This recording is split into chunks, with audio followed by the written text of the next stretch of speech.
वर्णानामर्थसङ्घानाम्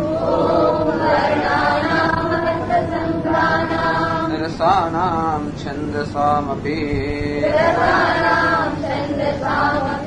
मङ्गलानां च कर्तारौ वन्दे वाणी विनायकौ भवानी शङ्करौ वन्दे श्रद्धा विश्वासरूपिणौ याभ्यां विना न पश्यन्ति सिद्धा स्वान्तस्तमीश्वरम् वन्दे बोधमयं नित्यम् गुरुं शङ्कररूपिणम् यमाश्रितो हि वक्रोऽपि चन्द्रः सर्वत्र वन्द्यते सीतारामगुणग्राम पुण्यारण्यविहारिणौ वन्दे विशुद्धविज्ञानौ कवीश्वरकपीश्वरौ उद्भवस्थितिसंहार कारिणीं क्लेशहारिणीं सर्वश्रेयस्करीं सीताम् नतोऽहं रामवल्लभा यन्मायावशवर्ति विश्वमखिलं ब्रह्मादिदेवासुराः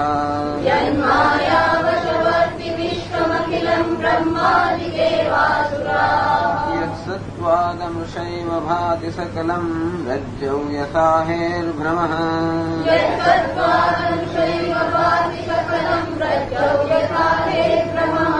यत्पादप्लव एक एव हि भवाम्भोधे स्थितिशावताम्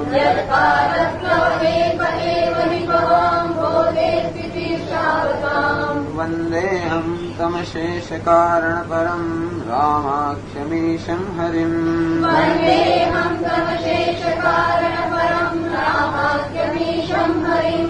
नानापुराणनिगमागमसम्मतं यत्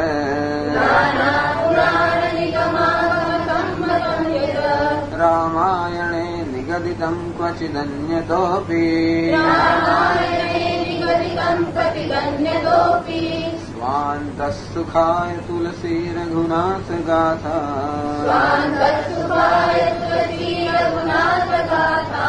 भाषानिबन्धमतिमञ्जुलमातनोति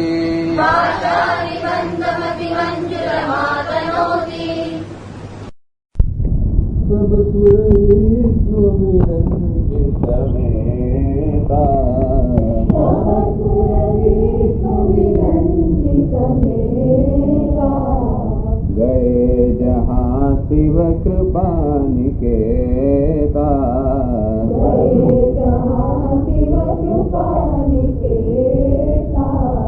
पृथक पृथक तिन कीन प्रशंसा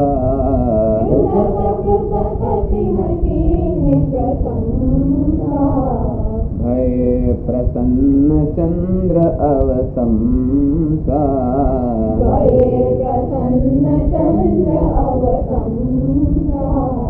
तब સુર વિષ્ણુ વિરંચિત સમેતા એટલે વિષ્ણુ ભગવાન પાસે ગયા એમને લઈને જવા માટે. કારણ કે વિષ્ણુ ભગવાન જાય એટલે કાર્ય થવાની પૂરેપૂરી શક્યતા છે. કારણ કે શિવજીને સમજાવવા પડે. ક્યાંક ગુસ્સે થઈ પૂછે કે કોણે અમારી સમાધિ કેમ કામ દેવા આવે અહીંયા એમ બધી પ્રશ્ન પૂછે. દેવતાઓ ગભરાય અંદર કદાચ વળી પાછા અમને ભસ્મ કરે કે પાછું કંઈક આપણું કાર્ય સિદ્ધ ન થાય. એટલે વિષ્ણુ ભગવાનની કુશળ છે આ બધી વસ્તુમાં. અને શિવજીના બધા ઈષ્ટદેવ છે અથવા પ્રેમી છે. અને માટે શિવજીને ખૂબ પ્રેમ છે વિષ્ણુ ભગવાન પર. એટલે એનો પણ સરખો ઉપયોગ થઈ શકે એ રીતે વિષ્ણુ ભગવાનને લઈને ગયા. સબ સુર વિષ્ણુ વિરંચી, બધા દેવતાઓ વિષ્ણુ અને વિરંચી એટલે કે બ્રહ્માજીની સાથે. આ પણ એક પ્રથા છે. કે જ્યારે શિવજી પાસેથી કામ લેવું હોય ત્યારે વિષ્ણુ અને બ્રહ્માજી જાય. સમજે કે વિષ્ણુ ભગવાન પાસેથી કામ લેવું હોય ત્યારે શિવજી ને બ્રહ્માજી જાય. તો વાસ્તવમાં આ ત્રણેય દેવતાઓ એક જ છે ને એટલા માટે એકને માટે બીજા બે દેવતાઓ જાય. એટલે સૂર્ય સર્વ આ બધામાં બ્રહ્માજી આગેવાન વૃદ્ધ છે, વયોવૃદ્ધ છે અને એટલા માટે એમની સાથે બધા અને વિષ્ણુ ભગવાન સાથે સર્વ સૂર્ય વિષ્ણુ વિરંતી સમેતા. તુલસીદાસજી બે ના સમેતા વિષ્ણુ વિરંતી સમેતા. વિષ્ણુ અને બ્રહ્માજી એટલે બે એક જ કક્ષાના ગણાય. એમ એની સાથે બધા દેવતાઓ શિવજી પાસે ગયા. ગયે વહાં જહાં શિવ કૃપા નિકેતન, જ્યાં કૃપા નિકેતન શિવ નિવાસ કરતા હતા કૈલાસ પર ગયા. કૃપા નિકેતન કારણ કે એમની કૃપાનું આવાહન કરવાનું છે અને કૃપાના નિકેતન કૃપાના ધામ છે એટલે કૃપા કરશે અને એટલા માટે બધા કૃપાની પ્રાર્થના માટે એમની પાસે ગયા. અને જે બધા લોકો આર્ત જિજ્ઞાસ આ બધા આર્ત લોકો છે કારણ કે તારકાસુરથી અત્યંત લોકો બધા ખૂબ જ પીડાયેલા છે. જ્યાં ત્યાં ભાગાભાગી કરે છે, એમને કોઈ યજ્ઞનો ભાગ આપતો નથી. બધા દેવતાઓ નિસ્તેજ થઈ ગયા છે અને એટલા માટે આ કષ્ટમાંથી છૂટવા માટે અત્યંત દુઃખી છે. અને એટલે આર્ત છે એટલે બધા દેવતાઓ જુદી જુદી શિવજીની સ્તુતિ કરે. પૃથક પૃથક તેને કીને પ્રશંસા, પૃથક પૃથક શિવજીની પ્રશંસા સ્તુતિ કરે છે. હે પ્રસન્ન ચંદ્ર અવતંસા. અવતંસ એટલે શિરોભૂષણ એટલે મસ્તક પર જે ભૂષણ હોય એનું નામ અવતંસ કહેવાય. ચંદ્ર અવતંસા ચંદ્ર જેના મસ્તકનું ભૂષણ છે ચંદ્રશેખર એવા શિવજી પ્રસન્ન થયા. એટલે ચંદ્રને પણ એમને ભૂષણ ચંદ્ર પણ એમના હિમાંસ્તો હિ વક્રો બી ચંદ્ર સર્વત્ર વંદે છે. આ વક્ર ચંદ્ર પણ જેમનો આશ્રય લઈને વંદન યોગ્ય બની ગયો જગતમાં. હવે ચંદ્રને પણ જેમણે આશ્રય આપ્યો છે એવા ચંદ્ર એટલે કેવો છે અત્યંત ક્ષીણ થઈ ગયો અને દક્ષનો શાપ જયારે લાગ્યો અને ત્યારે ચંદ્ર એકદમ ક્ષીણ થતો જ ગયો. અને તે ચંદ્રએ પછી શિવજીનું તો કે એમણે શરણ ગ્રહણ કર્યું. શિવજી અને ક્યાંય એને મસ્તક પર બેસાડ્યું. એટલે દીન છે ચંદ્ર એટલે દીન છે, ક્ષીણ છે, આર્ત છે, દુઃખી છે, એમને પણ જે પોતાના મસ્તક પર રાખે છે એવા આ દેવતાઓ પણ અત્યારે ક્ષીણ દીનહીન થઈ ગયા છે. અને માટે તો ચંદ્ર અવતંસા એટલે અહીંયા આગળ તુલસીદાસજી ચંદ્રશેખર એ પ્રકારનું એમના માટે અહીંયા આગળ વિશેષણ આપે. અને વળી સતીનું પણ એવું જ લગભગ છે. એ પણ દક્ષથી પીડાયેલી છે. ચંદ્રને પણ દક્ષનો શાપ દક્ષને 27 દીકરીઓ ચંદ્ર સાથે લગ્ન કરે અને એક જ દીકરી પર એક જ પત્ની પર ધ્યાન આપતો હતો વગેરે. એટલે 26 પત્નીઓ એમની સામે ફરિયાદ કરી. દક્ષને પિતાની સામે ફરિયાદ કરી. બહુ સમજાવ્યો તો પણ સમજે નહીં અને તેવડે દક્ષાએ શાપ આપ્યો કે જા તારો ક્ષય થાય. પછી એને ખૂબ બધા તપશ્ચર્યા કરી, સોમનાથ પ્રસન્ન કર્યા અને ત્યાંથી કે આ શાપ સંપૂર્ણ તો દૂર ન થઈ શકે પણ જ્યાં તો ક્ષય જ નહીં થયા કરે પણ આવી રીતે ચક્ર સાયકલિક ક્ષય તો થાય ભાઈ પાછી વૃદ્ધિ થશે એટલે તું મરી નહીં તું રહેશ તો ખરો. અને એ વખતે પછી આ ચંદ્ર જે છે ચતુર્થનો એને ભગવાન અહીંયા સ્થાન આપ્યું. તો આવું સતીની પણ આવી દશા થઈ ગયા. એનાથી દક્ષ એના યજ્ઞની અંદર બળને ભસ્મ થઈ ગયા અને માટે લગભગ એવી પરિસ્થિતિ સતીની પણ અત્યારે છે.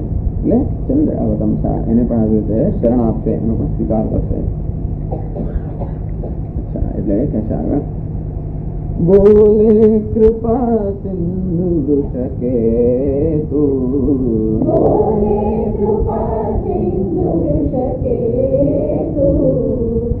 કહો અમર આએ કે હે તું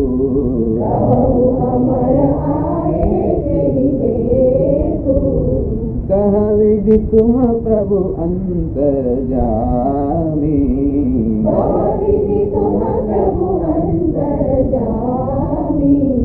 તદપિ ભગતિ બસ વિનવ સ્વામી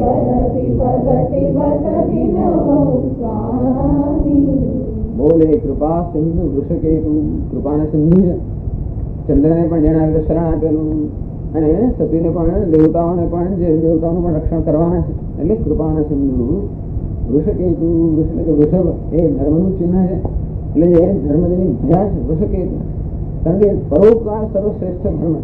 એ ધર્મ કરવા હવે એ તૈયાર થવાના અને એટલા માટે વૃષકેતુ પરોપકાર એ જ જેનો મુખ્ય ધર્મ છે અને શ્રુતિનો આદેશ છે એવા ધર્મ તો કે એ જેનું સ્વરૂપ છે એવા વૃષકેતુ.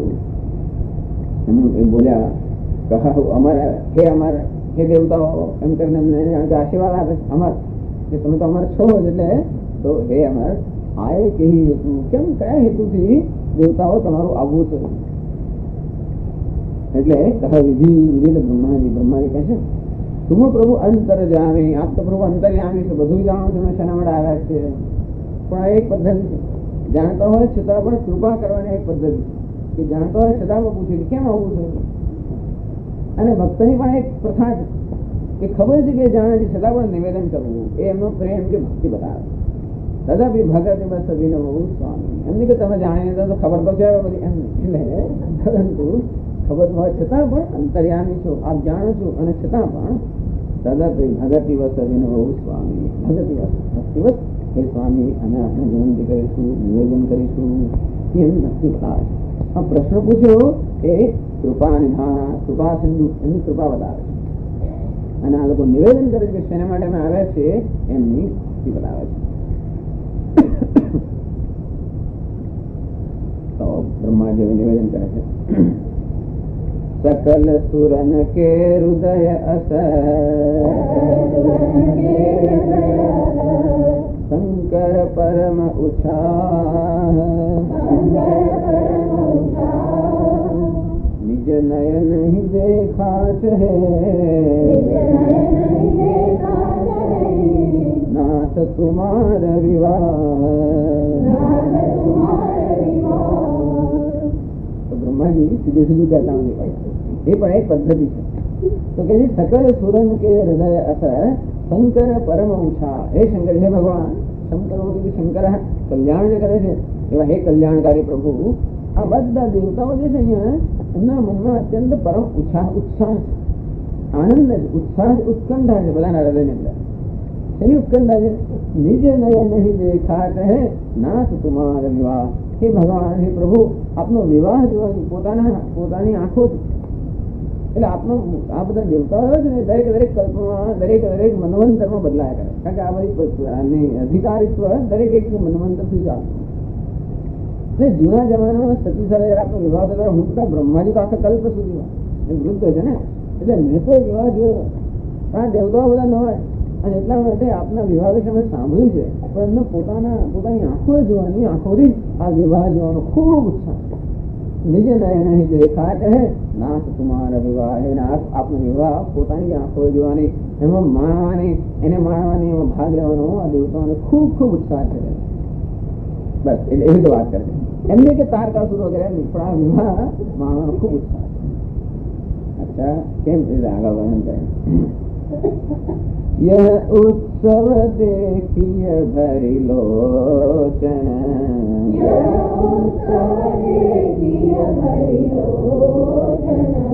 सोई कछु करहु मदन मद मोचन,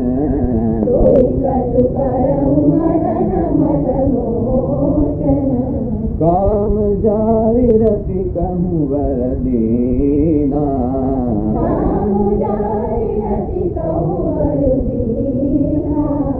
कृपा सिंधु यह अति भल कीना,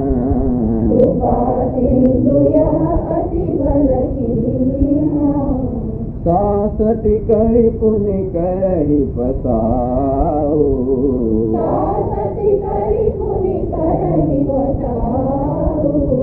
नाथ प्रभु न कर सहज सुभाऊ,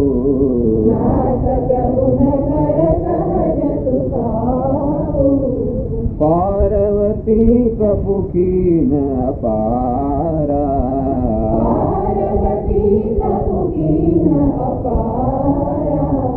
करहु सासु अब अंगीकारा,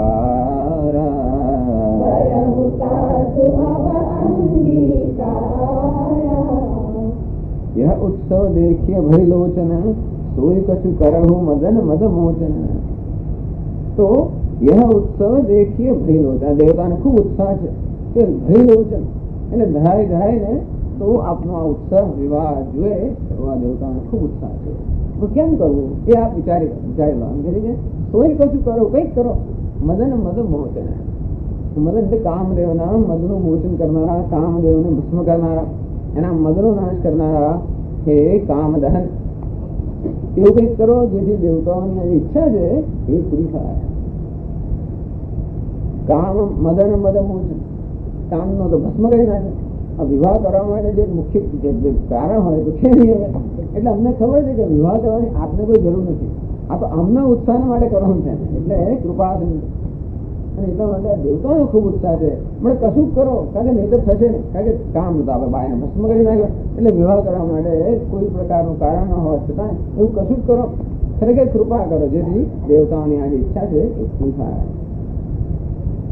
એટલે કોઈ તો કરે કામને ભસ્મ કરી નાખ્યો એમ કરીને તો કે તમે તો બહુ નિષ્ઠુર છો કે નહીં, કામ જારી નથી કહું વરદીના. એટલે પછી કે પ્રશંસા પણ કરે છે કે આપનું તો સામર્થ્ય જોયું કે કામને તો બાળે ભસ્મ કરી નાખ્યો, પણ જોડે જોડે આપની કૃપા પણ જો કે કામ જારી રતિ કહું વરદીના. કામને બાળને રતિને વળી વર પણ આપ્યો, વરદાન પણ આપ્યું, જા તું પણ દુઃખી નહીં થાય વગેરે એને પણ ખુશ કરી. કૃપા સિંધુ અતિ ભલકીના, એ કૃપા સિંધુ અત્યાર પર ખૂબ મહાન ભલાઈ કરી પ્રશંસા કરે. કેમ કે આવું કરવાની જરૂર પાછી ઉભી થઈ છે. કેમ તો સાસ અધિકારી પુણ્ય કરે હિ બતાવો. હવે એટલે પ્રશંસા કરે. સાસ અધિ એટલે શાસન, શાસન કરીને દંડ, શાસન કરો એટલે દંડ દેવો, દંડ આપીને પુણ્ય કરે હિ પસાવો. પસાવો એટલે પ્રસાદ કે અનુગ્રહ કે કૃપા. એટલે નાથ પ્રભુને કરે સહજ સ્વભાવ. પ્રભુ એટલે જે રાજા હોય, જે ઈશ્વર હોય, એનો સહજ સ્વભાવ છે એના કે પહેલા શાસન કરે, પહેલા દંડ કરે અને વળી પછી એના પર જ કૃપા કરે. દંડ એટલા માટે કરે કે જરૂર છે, દંડ એટલા માટે નથી કરતા કે એને દંડ આપવા માટે, ક્રોધ દંડવા નથી કરતા કે ખરેખર ક્રોધ હોય છે, પરંતુ શાસનને જાળવી રાખો. ધર્મની જે મર્યાદા હોય, વેદની જે મર્યાદા હોય એને ધ્યાનમાં રાખીને ઘણી વાર દંડ કરવો પડતો હોય છે. ન કરવો હોય તો ઘણી વાર બહારના લોકો આવ્યા હોય અને બહાર તોફાન કરતો મારા ધમકાવે, આમ ઘરમાં આખો દાડો ભલે કકડાટ કરે, ગમે દોડાદોડી કરે, બીજા આવે ત્યાં એકદમ ધમકાને બેસાડી દે.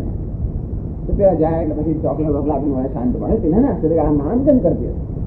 એટલે પણ એવું થતું હોય છે કે હંમેશા મર્યાદાનું કે શાસનનું પાલન કરવા માટે ઘણી વાર ઉપર ઉપર દંડ આપવો પડતો હોય છે. પણ દંડ આપવો એ ખરેખર મૂળ સ્વભાવમાં નહીં હોવાને લઈને જોયું કે અરે બાપ દંડ આપવો તો દુઃખી થઈ ગયો એટલે વળી પાછું દુઃખ દૂર કરવા માટે વળી પાછા એના પર કૃપા કરે. આવો આ લોકોનો સહજ સ્વભાવ છે.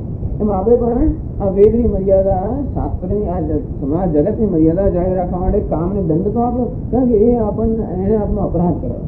તો પછી જોયું કે કામ તો બહેનો ભસ્મ થઈ જાય તો આખી જગત બંધ થઈ જાય ને, પછી તો કોઈ જાતનું તો પ્રત્યોત્પત્તિ રહે જ નહીં. અને એટલા માટે આ જગતમાં તો એની સ્થિતિ જળવાઈ ન રહે એટલે વળી પાછું રતિને વરદાન આપે, લોકો વળી પાછી કૃપા કરે. એવી જ રીતે પાર્વતી તપુખી ન પારા, એ તો પતી ગયું. હવે જે થવાનું છે પાર્વતી તપુખી ન પારા. આ પાર્વતી અપાર તપ કર્યું છે. આપે એને દંડ આપેલો છે ભૂતકાળની અંદર, સતીના દેહની અંદર, તો કે એમણે આપનો અપરાધ કર્યો.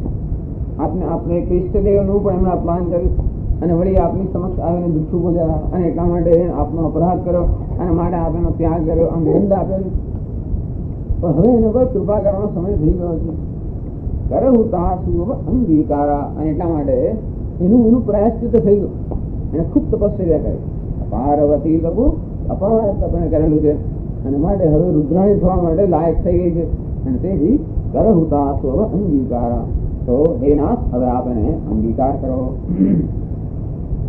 એટલે પહેલા તો એમ કહ્યું કે હું પહેલા તો આમ બહારનું એક કારણ કહ્યું, દેવતાઓને ખાસ જોવો છે ને વિવાહ જોવો છે અને માટે એનો બહુ બધો પ્રસંગ આવ્યો નથી એટલે કોઈ થવું જોઈએ એવી તો વાત કરેલા બધા. મૂળ કારણ હજુ કહેવાય કે ખરેખર તો પાર્વતીએ ખૂબ તપ કર્યું છે. આપ હવે એનો અંગીકાર કરો. એ જાત જાતની પદ્ધતિ હોય છે આવી રીતે વસ્તુ કરવાની. સાંભળ્યું લાગે વિનય સમુધિ પ્રભુ બાની,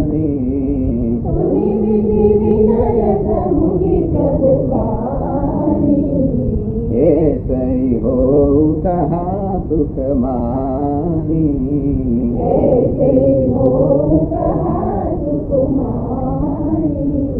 તબ દેવન દુંદુભી બજાઈ,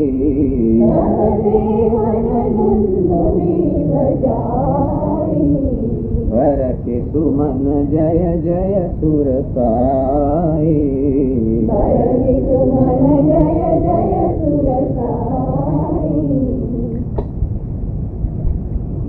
વિધિ વિનય સમુજ પ્રભુબાની. વિધિનો વિનય સાંભળ્યો. વિધિ એટલે બ્રહ્માની બ્રહ્મા જયારે નિવેદન કરે, બ્રહ્મા જયારે એનું નામ વિધિ છે.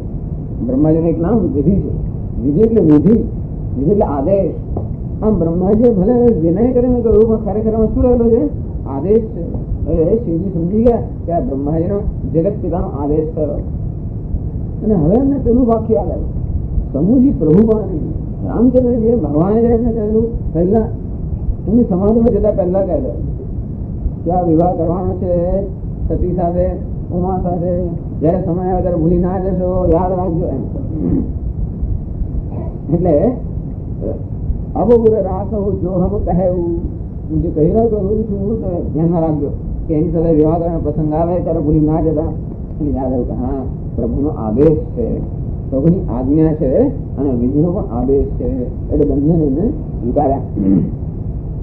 ऐसे ही हो कहा सुख अत्यंत सुख माने में जो ऐसे हो तथास्तु भले एम था જેવું કહ્યું. એટલે દેવતાઓના માળાની અંદર એક મહાન મોટો એક સંકટ અવરોધ હતો કે આમને કેમ શું કરવું, એ તો સમાજમાં કેમ ઉભા કરીને કેમ સમજાવવા, કેવું તેમને ઉમા સાથે વિવાહ કરવા પ્રેરિત કરવા, આ એક મોટું હતું. હવે જેવું દેવતાઓ કે હવે પોતાનું કાર્ય શુદ્ધ થઈ ગયું અને એટલા માટે તબદેવાને દંડભી મજા આવી. તો દેવતાઓએ દંડભી નગારા વગાડવા માંડ્યા, બરખી સુમને જય જય સુરસાણી પુષ્પની વર્ષા કરવા માંડી. જય જય સુરસાણી તો મહાદેવજીનું અભિવાદન કરવા લાગ્યા. સુરસાણી સુર દેવતાઓના હે દેવાદિદેવ જય જય આપની જય હો એમ કરીને બે રીતે. એક તો વિવાહનો પ્રસંગ આપી દેવતા ક્યારે ક્યારે રખાયા કરતા, તારકા સુરે એ લોકો દશા કરી નાખી એટલે અમને કોઈ પ્રસંગમાં જવાનું મળે જ નહીં. એટલે એક પ્રસંગ આવ્યો ચાલો વિવાહ થશે એટલે દેવતાઓ ખુશ થઈ ગયા. ચાલો બધું કામ થઈ જશે એ બધા દેવતાઓ દુંદડી વગાડી પુષ્પની વર્ષા કરી અને તરત ને તરત આ કામ થવું છે. એટલે અવસર જાણી સપ્તર્ષિ આયે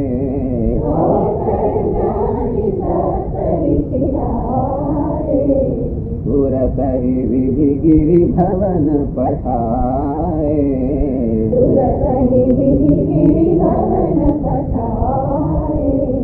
પ્રથમ ગયે જહ રહી ભવાની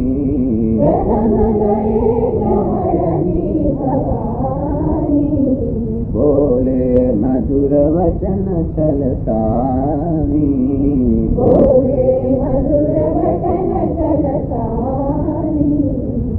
અમે એક વાર વિવાહ નક્કી થાય એટલે બ્રાહ્મણ ને મોકલે લોકો. બ્રાહ્મણ ને મોકલે પછી કન્યા પક્ષ સમાચાર આપે, ત્યાં હોય પછી શું કહેવાય મુહૂર્ત વગેરે જોડાવે, કંકોત્રી લખાવે, આવી એક પદ્ધતિ. એટલે આ કામ કોણ સપ્તર્ષિ. સપ્તર્ષિ તો દરેક વરની શું કહેવાય ને તો કે વરની પસંદગી માટેના એટલે સપ્તર્ષિનું એક કામ છે. એટલે અમે પહેલા ગયા હતા. હવે જોયું કે આ કામ કરી હવળી પાસે સપ્તર્ષિ ખૂબ ઉત્સાહમાં અને એટલા માટે આની અંદર ભાગ લેવા બહુ ઉત્સુક. એટલે અવસર જવાની સપ્તર્ષિ આવે. જેવું જોયું કે અવસર આવી ગયો છે અમારે જવા માટે સપ્તર્ષિ બોલાવ્યા વગર હાજર થઈ ગયા. સુરત અહીં વિધિ ગઈ ભવન પઠાય. બ્રહ્માએ સીધા અમને તો કે હિમાચલ ને ઘરે ત્યાં મોકલી દીધા. સર્વ આ કામ થવું જોઈએ, કોઈ જાતનો વિલંબ નથી. ભાઈ ક્યાં સમાધિ એટલે આને ભાઈ ચિંતા એટલે એવો કોઈ પ્રસંગ બને પહેલા સીધા ત્યાં એમને મોકલી દીધા અને સૂચના સાથે શું કરવાનું કે બ્રાહ્મણ શું કાર્ય છે એ રીતે કેવી રીતે કંકોત્રી વગેરે લખાવીને તમે આખું તો કે ત્યાં મુહૂર્ત વગેરે નક્કી કરીને આવી જાઓ. તો પેલા સીધા હિમાચલ ને ઘરે ગયા, પરંતુ પેલા પ્રથમ ગયે જે રહી ભવાની. તો સપ્તર્ષિ નો જે ભગવાનની સાથેનો જે સંવાદ હતો તપસ્યા કરતા હતા ત્યારે ત્યાં આગળ સપ્તર્ષિની પરીક્ષા કરવા ગયેલા અને કસોટીને તો પાસ થઈ ગયા, પસાર થઈ ગયા અને સપ્તર્ષિને થોડું નીચે જોવાનું કહ્યું. આનંદ હવે જયારે જોવા કરે તે વખતે તપ કરતી હતી, અમને શિવ શિવ કરતી હતી એટલે કદાચ એટલો બધો ઉત્સાહ હોય. હવે તો પિતાના મહેલમાં રહે છે અને જુદા મહેલમાં રહે છે, ભોગની વચ્ચે રહે છે એટલે જીવો પ્રેમ જળવાઈ રહે એટલે જોઈએ તો કદાચ કેમ નથી એવું હોય. અથવા તો એવો આનંદ આવેલા વચન સાંભળીને તો ફરી પાછો આનંદ પછી એમને સપ્તર્ષિ ત્યાં જઈને ફરી પાછા જરા એવા થોડાક વચન સાંભળવા માટે ગયા. એટલે ટીવી અંગ્રેજી ના કરાય અને એના છણકો વગેરે સાંભળવાની પણ મજા આવે. ભવાની પાસે ત્યાં ગયા પ્રથમ ગયે જય હરી ભવાની. પેલા ભવાની ગયા હતા એમનું ભવન જુદું એટલે ઉમા તો કે પાર્વતી જુદા ભવનમાં રહેતા હશે. પેલા ત્યાં ગયા બોલે મધુર વચન ખૂબ મધુર વચન બોલ્યા. છલ પાણી છલથી યુક્ત જેમાં છળ હતું, કપટ હતું એટલે માત્ર મશ્કરી કરવા માટે પરીક્ષા આવે તો જયારે કઈ સાંભળવા માટે ખાસ જાય એટલે એ પણ એક પ્રકારનો આનંદ હોવો જ જોઈએ એટલા માટે બોલે મધુર વચન છલ થાય એના માટે છળથી યુક્ત મધુર વચન એ લોકો એને બોલ્યા શીખી કે છે कहा हमारा न सुने उतब नारद के उपदेश अब भाजूठ तुम्हार पनु जा रे काम महेश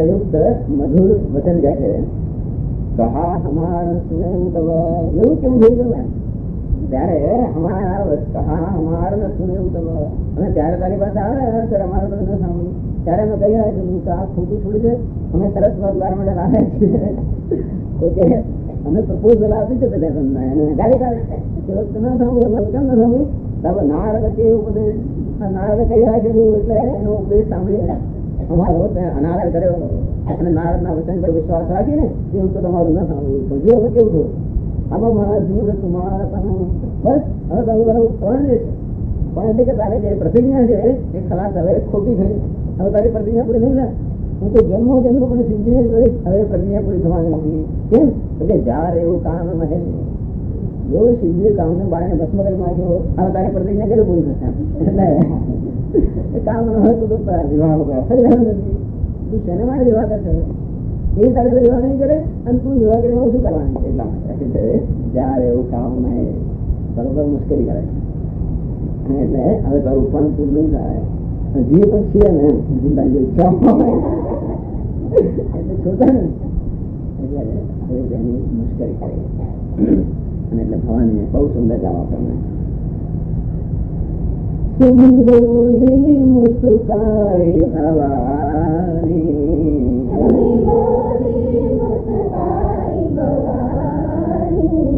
ઉચિત કહે મુનિવર વિજ્ઞાની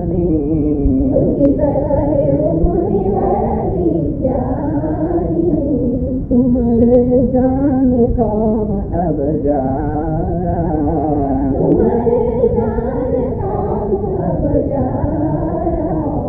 अब लगी शंभु रहे सविकारा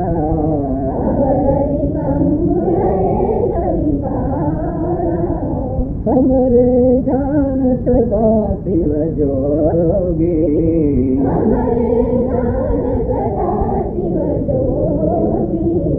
अज अनवद्य अकाम अभोगी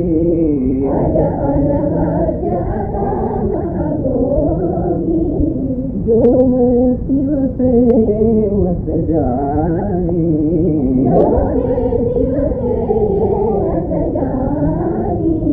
प्रीति समेत कर्म मन गानी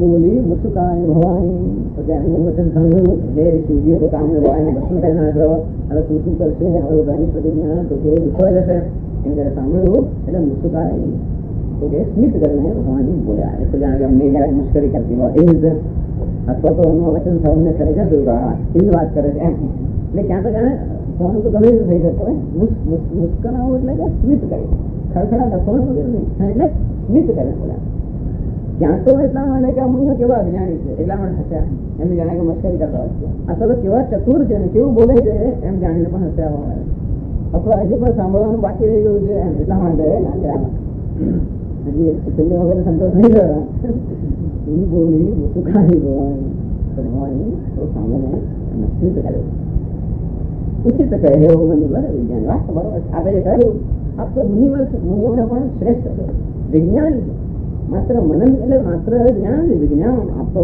અનુભવી એટલે કે આપણો અપરોક્ષ અનુભવ છે આ જ્ઞાન નો એવો આપતો મુનિ વિજ્ઞાની છે મુનિવર છે વિજ્ઞાની છે આમ જે કહે તો બરોબર છે આ તો ખરેખર ઉચિત કરે શું કે જયારે એવું કામ મને કે શિવજી કામને બાળને ભસ્મ કરી ના જાઓ એ આપણે ઉચિત કરાયું કારણ કે તુમરે જાણ કામ અવજારા એવું લાગે છે તમારું વિજ્ઞાન કયા પ્રકારનું છે? તો કે એવું લાગે છે હવે આજે ખબર પડી કે શિવજીએ આજે કામને બાળને ભસ્મ કર્યા. એટલે કે તમારું વિજ્ઞાન તો કેવું પડશે કે હવે શિવજીએ કામને બાળને ભસ્મ કર્યા. એટલે કે શિવજીએ પહેલા ભસ્મ નહોતો કર્યો અને હવે ભસ્મ કર્યો. આ તમારું વિજ્ઞાન. શિવનું સ્વરૂપ બહુ સારી તમે જાણો છો કે શિવજી અત્યાર સુધી કેવા હતા? બલની શંભુ રહે સરિકારા વાસુઆતનું વિજ્ઞાન છે. આપ એમ જ જાણો છો કે શિવજી અત્યાર સુધી સરિકાર હતા, કામી હતા, ભોગી હતા અને હવે એને કામને બાળને ભસ્મ કર્યા. આ ખરેખર આ મહામુનિ અને વિજ્ઞાની લોકોને ઉચિત વચન છે. અમારો વાત તો મારો અભિપ્રાય જુદા પ્રકાર. हमारे ज्ञान सदा शिवयोगी. मारा ज्ञान प्रमाण હું તો બંધમતી છું તો મારા જ્ઞાન પ્રમાણે શિવજી કરે સદા શિવ સદા મૂલ્ય સદા પવિત્ર સદા જોગી. જોગી તો ચિત્તવૃત્તિ ચિત્તવૃત્તિ છે કારણ ચિત્તવૃત્તિ એટલે જો કોઈ પ્રકારની વૃત્તિ જેમ કોઈ પ્રકારની કામના નથી એવા સદા યોગી છે. આજે અનવદ્ય અકામ અભોગી. આજે જન્મ રહી જેનો જન્મ થાય એમાં કોઈ કોઈ પ્રકારનો દોષ હોય જન્મ ન થાય. જન્મ એના પરથી જ મૃત્યુને જરા આદિ વગેરે એટલે જન્મ જ બતાવે છે કે દૂષિત ક્રિયા દોષમાંથી જ જન્મ થાય. એ જન્મ થાય નહીં તો અજય છે કોઈ પ્રકારનો દોષ નથી. શુદ્ધ અનવદ્ય અનિંદ્ય છે. અનવદ્ય એટલે અવદ્ય. અવદ્ય એટલે બોલાવી ન શકાય એવું વાક્ય બોલવું નિંદા કેવું એને અવદ્ય. અનવદ્ય તો કહેવાય અનિંદ્ય છે. તો ફરી વાર કહેવાય નિર્દોષ છે. અકામ કામ રહિત છે. અભોગી ભોગ રહિત. વિષય ભોગ વિષય ભોગ ના જેનો કોઈ પ્રકારની વાસના નથી એવા અભોગી છે. જેનો કામ નથી અને એટલા માટે ક્રોધ પણ ક્રોધ ક્યાં કામ હોય ક્યાં તમે કોઈ તો ક્રોધ કરીને કામને બાળી નાખ્યો એટલે એમ કહે કે કામ નહીં તમે એના અસ્તિત્વ જુઓ છો. પણ અમારી દ્રષ્ટિએ કેવા છે? અકામ છે, અભોગી છે, અનવદ્ય છે, આજે છે, નિત્ય શુદ્ધ બુદ્ધ મુક્ત છે. અને એટલા માટે તો આપ ખરેખર બહુ મોટા જ્ઞાની બસો કે આ શિવજીને કામી કહો છો, ભોગી કહો છો અને હવે એને બાળી નાખશો એમ કહો. અને હવે પછી એમ પણ કહો કે એટલા માટે હું ઇન્દ્રિય પરિણામ છું ત્યાં એ પણ તમારું મહાન વિજ્ઞાન બતાવે છે. મારા વિશેનું જો મને દિવસે એવું અસ જાણે પ્રીત સમેત કર્મ મન બાણે. તો શિવજીને મેં આવા જાણીને પ્રેમ કરવા હવે ખબર પડી હોય ત્યારે આ તો અકામી અભોગી છે તો એનું વળગી રહે એવું પણ એવું નથી. હું પહેલેથી જ જાણું છું કે અજય અનવદ્ય અકામ અભોગી શિવજી છે એમ જાણીને જ મેં પ્રેમ કર્યો હોય. પ્રીત સમેત કર્મ મન વાણી. કર્મ મન અને વાણી તપસ્યા એમણે કરી, પ્રશંસા કરી, જપ વગેરે કરવાણીથી તપસ્યા કરી શરીરથી, મનની તરફ ધ્યાન કર્યું ભગવાનનું મનથી. આમ સરળ દેહ મન અને વાણીથી જો એમની સેવા કરી હોય, એમની આરાધના કરી હોય અને આ જાણીને જ કરી હોય તો હવે મારે આ કહેવાનું છે તો હમારા પન સુનહુ મુનીસા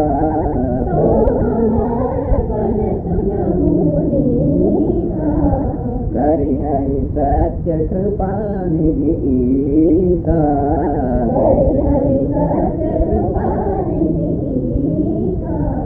તુમે જો કહે હર જાય ઉમારા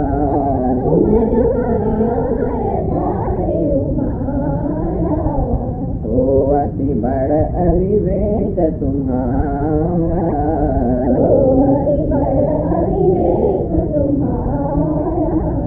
તાપ અનલ કર સહજ સુભાવ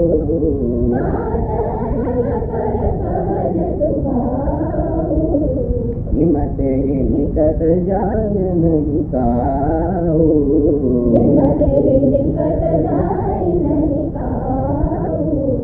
ગયે સમીપ સુવતી ન કાય.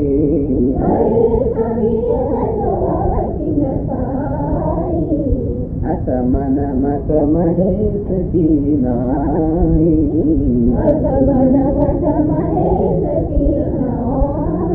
સાત અનલ કર સહજ સુખાન આગળ રહે તો હમારે પણ સુનહુ એ મુનીશ્વરો તમારો પણ ભાઈ સાંભળેલો. એટલે કે તો શિવજીને ભગવાનને અજય અનવદ્ય અકામ અભોગી એમ જ હંમેશા જાણીને એમની સાથે પ્રીતિ કરી હોય અને એમની સાથે તો વિવાહ કરવાનું પણ લીધું હોય તો વળી પાછું હું કહી રહું છું તો હમારે પણ સુનહુ મુનીસા કરી નહીં સત્ય કૃપા નિધિતા. અમારો પણ પ્રતિજ્ઞા સાંભળેલો ઈશ્વર પોતે જ શિવજી પોતે જ એ કૃપા નિધિ એના માટે અમારી પ્રતિજ્ઞા પોતે સત્ય કરશે એમાં મને કોઈ પ્રકારનો પોતે સંદેશ છે નહીં. તું જો કહેવું હોય જ્યાં રહેવું મારા અને આપણે કહ્યું કે હમણાં હરે હરે કરી બધું હરણ કરે છે તો જ્યાં રહેવું મારા તો આજે એટલે કે કામદેવ જે છે એને મારીને ઊંઘી તમે કહો છો તો અતિ બળ અવિવેક તમારા એ ખરેખર આપનો અતિ બળ અવિવેક અવિવેક બળ અવિવેક મોટો અવિવેક અતિ મોટો અવિવેક ત્રણ અવિવેક કર્યા तो सबका चीजें अगर एक ही वाक्य करूँ एक हमने कहा हमारा ना सुने हो कब नारद के उपदेश नारद नो उपदेश सामने मारू करूँ तो चलना सामने हो तो जो होगा तो उपकरण तो व्यर्थ जैसे कि शिवजी काम में बाहर में भस्म कराओ એમાં કેટલી વસ્તુ કહી કે શિવજી તો પહેલા ભસ્મ નહોતો કરાવ્યો એટલે શિવજી કામી હતા એ અવિવેક થયા. બીજું મારું પણ શિવજીને કામી મારીને હતું એટલે શિવજી કામી છે ભોગી છે એમ મારીને સાથે વિવાહ કરવા માંગતો હતી એ બીજો બડા અવિવેક હતો. અને શિવજી કામને ભસ્મ કરો એમ કે શિવજી ક્રોધ કરો એ તો ઘણી મોટો છે કે શિવજી પછી ક્રોધ કરવા છે એ તો ભસ્મ કરતા હશે કોઈ દિવસ ન કરે કેમ ન કરે તાત આનંદ કરે સહજ સ્વભાવ એ તાત એ પર કહ્યું ને બડા વિવેક તમારા હેજરામ શું કહેવાય કરે જમીનમાં જુસ્સો કર્યો માતાજી કારણ કે એમનો પ્રેમ જેને સંભળાય એની પ્રત્યે અત્યંત સ્નેહ હોય એનું જરાય બધો નિંદા સાંભળો એટલે પછી રહેવાય તમારે એટલે કહ્યું એટલે તારો શું હતું બડા અવિવેક તમારે એવું કહેવાય ગયું. પછી લાગે નહીં આ તો ન કહેવા પાસે આવું અથવા તો એનું પછી અમારી પાસે એકદમ જગદંબા માતા બની ગયા પત્ની વાળી માતા એટલે પછી સપ્તાહ સામે જીવે છે એને કીધું તાત અનલ કરે સહજ સ્વભાવ આ સમજો તાત બહુ પ્રેમ ભર્યો છે જો બાળકો તાત અનલ કરે સહજ સ્વભાવ અનલ એટલે કે એનો સહજ સ્વભાવ છે શું ભાવ છે હિંમત હિન્દી કે જાય નહીં ત્યારે કે હિંમત એટલે કે બરફ ત્યારે નીકળ જઈ ન શકે આમ બરફ પડતો હોય પણ જ્યાં અગ્નિ સળગતો હોય એને 3-4 ફૂટથી દૂર પડે આમ નજીક પડે છે આવો બરફનો સ્વભાવ છે ત્યારે અગ્નિ પાસે જાય અને ગયે સમીપ તો અવશ્ય ન સારે અને જો અગ્નિ સમીપ ગયો તો અવશ્ય નાશ થવાનો એ પણ નક્કી છે. હવે અગ્નિએ બરફને ઓગાળ્યો કેમ કહેવાય અગ્નિમાં એવું કર્તવ્યનો આરોપ થયા પછી કે જો અગ્નિએ ક્રોધ કરીને એના બરફને ઓગાળી નાખે તો ના એ તો અગ્નિનો સ્વભાવ છે અને બરફે જાણવું જોઈએ કે અગ્નિ પાસે ન જાય અને પરંતુ ધારે જાય તો અવશ્ય એમાં અગ્નિનો કોઈ કર્તૃત્વ નથી અગ્નિમાં કોઈ ક્રોધ નથી આ સ્વાભાવિક જ છે કે બરફ અગ્નિ પાસે જાય તો નષ્ટ થઈ જાય તેમ કામ ક્યારેય શિવજી પાસે આખી દુનિયા બધા આખા બ્રહ્માંડ કબજો લઈ ગયો શિવજી પાસે ક્યારેય ન જાય એને ખબર છે છતાં જાય તો શિવજીને પ્રયત્ન કરવાની જરૂર ના પડે જેવો ગયો બધું નષ્ટ થઈ જાય અસમાનમાં સમહે નાય આ ન્યાય કયો ન્યાય તો કે અનાદ અને હિમનો જે ન્યાય છે અગ્નિ અને બરફનો જે ન્યાય છે એવો ન્યાય આ શિવના મનમાં મહેશના મનમાં મનમાં એટલે મનને મથનારો એ કોણ છે કામદેવ પણ મહાન એ છે એની આગળ તો આ કામદેવ પણ એ છે બધાના મનનું મથન કરનારું કામદેવ પણ જયારે મહેશ પાસે જાય ત્યારે એ ત્યાં આગળ કદાચ ખેંચી ના શકે. એટલે એમ કેવું કે શિવજીએ કામને ભસ્મ કર્યો એટલે શિવજીમાં કર્તૃત્વ આવ્યું શિવજીનો ક્રોધ છે એ તો અતિ બળ અવિવેક હતો. અને આમ કરીને 3 પ્રકારના અવિવેક એમના વાક્યમાં બતાવ્યા ભવાનીએ અને ઋષિઓ ખુશ થઈ ગયા સામે આવે જયારે જોતા હતા કે એના પ્રેમની માત્રા કેવી છે એવું એવું જરૂર એમણે જોયું એટલે અત્યંત ખુશ થઈ ગયા. હર્ષે મુનિ વચન સુની દેખી પ્રીતિ વિશ્વાસ ચલે ભવાની નાઈ સિર ગયે હિમાચલ પાદ મુનિ વચન સુની આ વચન સામે મુનિના હૃદયમાં અત્યંત હર્ષ થયો બધી રાહત થયો શું સરસ સાંભળવાનું મળ્યું થયું આ તો કેવો પ્રેમ હજી પણ એવો નિવત છે 2 અને આ રીતે અને હવે તો ગાળા વિવાહ થશે એટલે અમને આનંદ એટલે ઋષિ 70 છે એમને પણ થોડું ઉત્સાહ હોય ને કે બધા ભેગા કરી કંકોત્રી લખી રહ્યા તે બધું એમને એક પ્રકારનો ઉત્સાહ હતો એટલે પણ આનંદ આવ્યો. એક પ્રીતિ વિશ્વાસ બે વસ્તુ જોઈએ વાણીમાં હર્ષ આવ્યો અને જોયું પ્રીતિ અને વિશ્વાસ શિવજીમાં પ્રીતિ જોઈ અને એમના ગુરુની ઈષ્ટની અંદર પ્રીતિ અને ગુરુમાં વિશ્વાસ નારદના વચનની અંદર વિશ્વાસ હતો અને એટલે કોઈ પણ રીતે મારું પળ હતું કે નિષ્ઠા જવાનું નથી મારું પણ પ્રીતિ અને વિશ્વાસ આ બંને રીતે ભવા ચલે ભવાની નાઈ અને ભવાનીને પોતાનું મસ્તક નવાવીને ગયે કામ માટે આવ્યા વચ્ચે પછી થોડું ડાયગ્રેશન જોયું કે બ્રહ્માજી અહીંયા આની જાત્રા આવેલા એમને હિમાચલ પાસે મોકલેલા પણ જયારે અહીંયા ફરી ગયા અનુભવ અને જે કામ માટે આવેલા હિમાચલ પાસે જવા વળી પાસે ત્યાં આગળ અનુભવ કર્યા જઈને પછી આગળ છે सब प्रसंग गिरिपति सुना,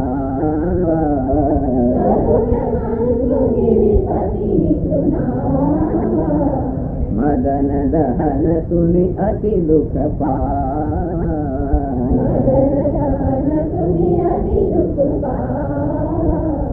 बहुरी कहु रति कर वरदान,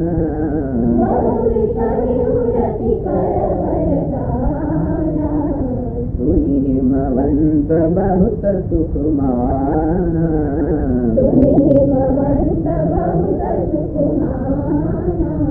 हृदय विचार शंभु प्रभुताई,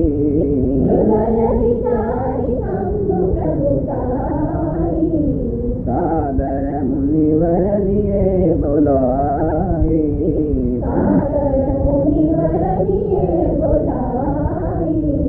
सुदिन सुनख तु सुघरी सोचाई,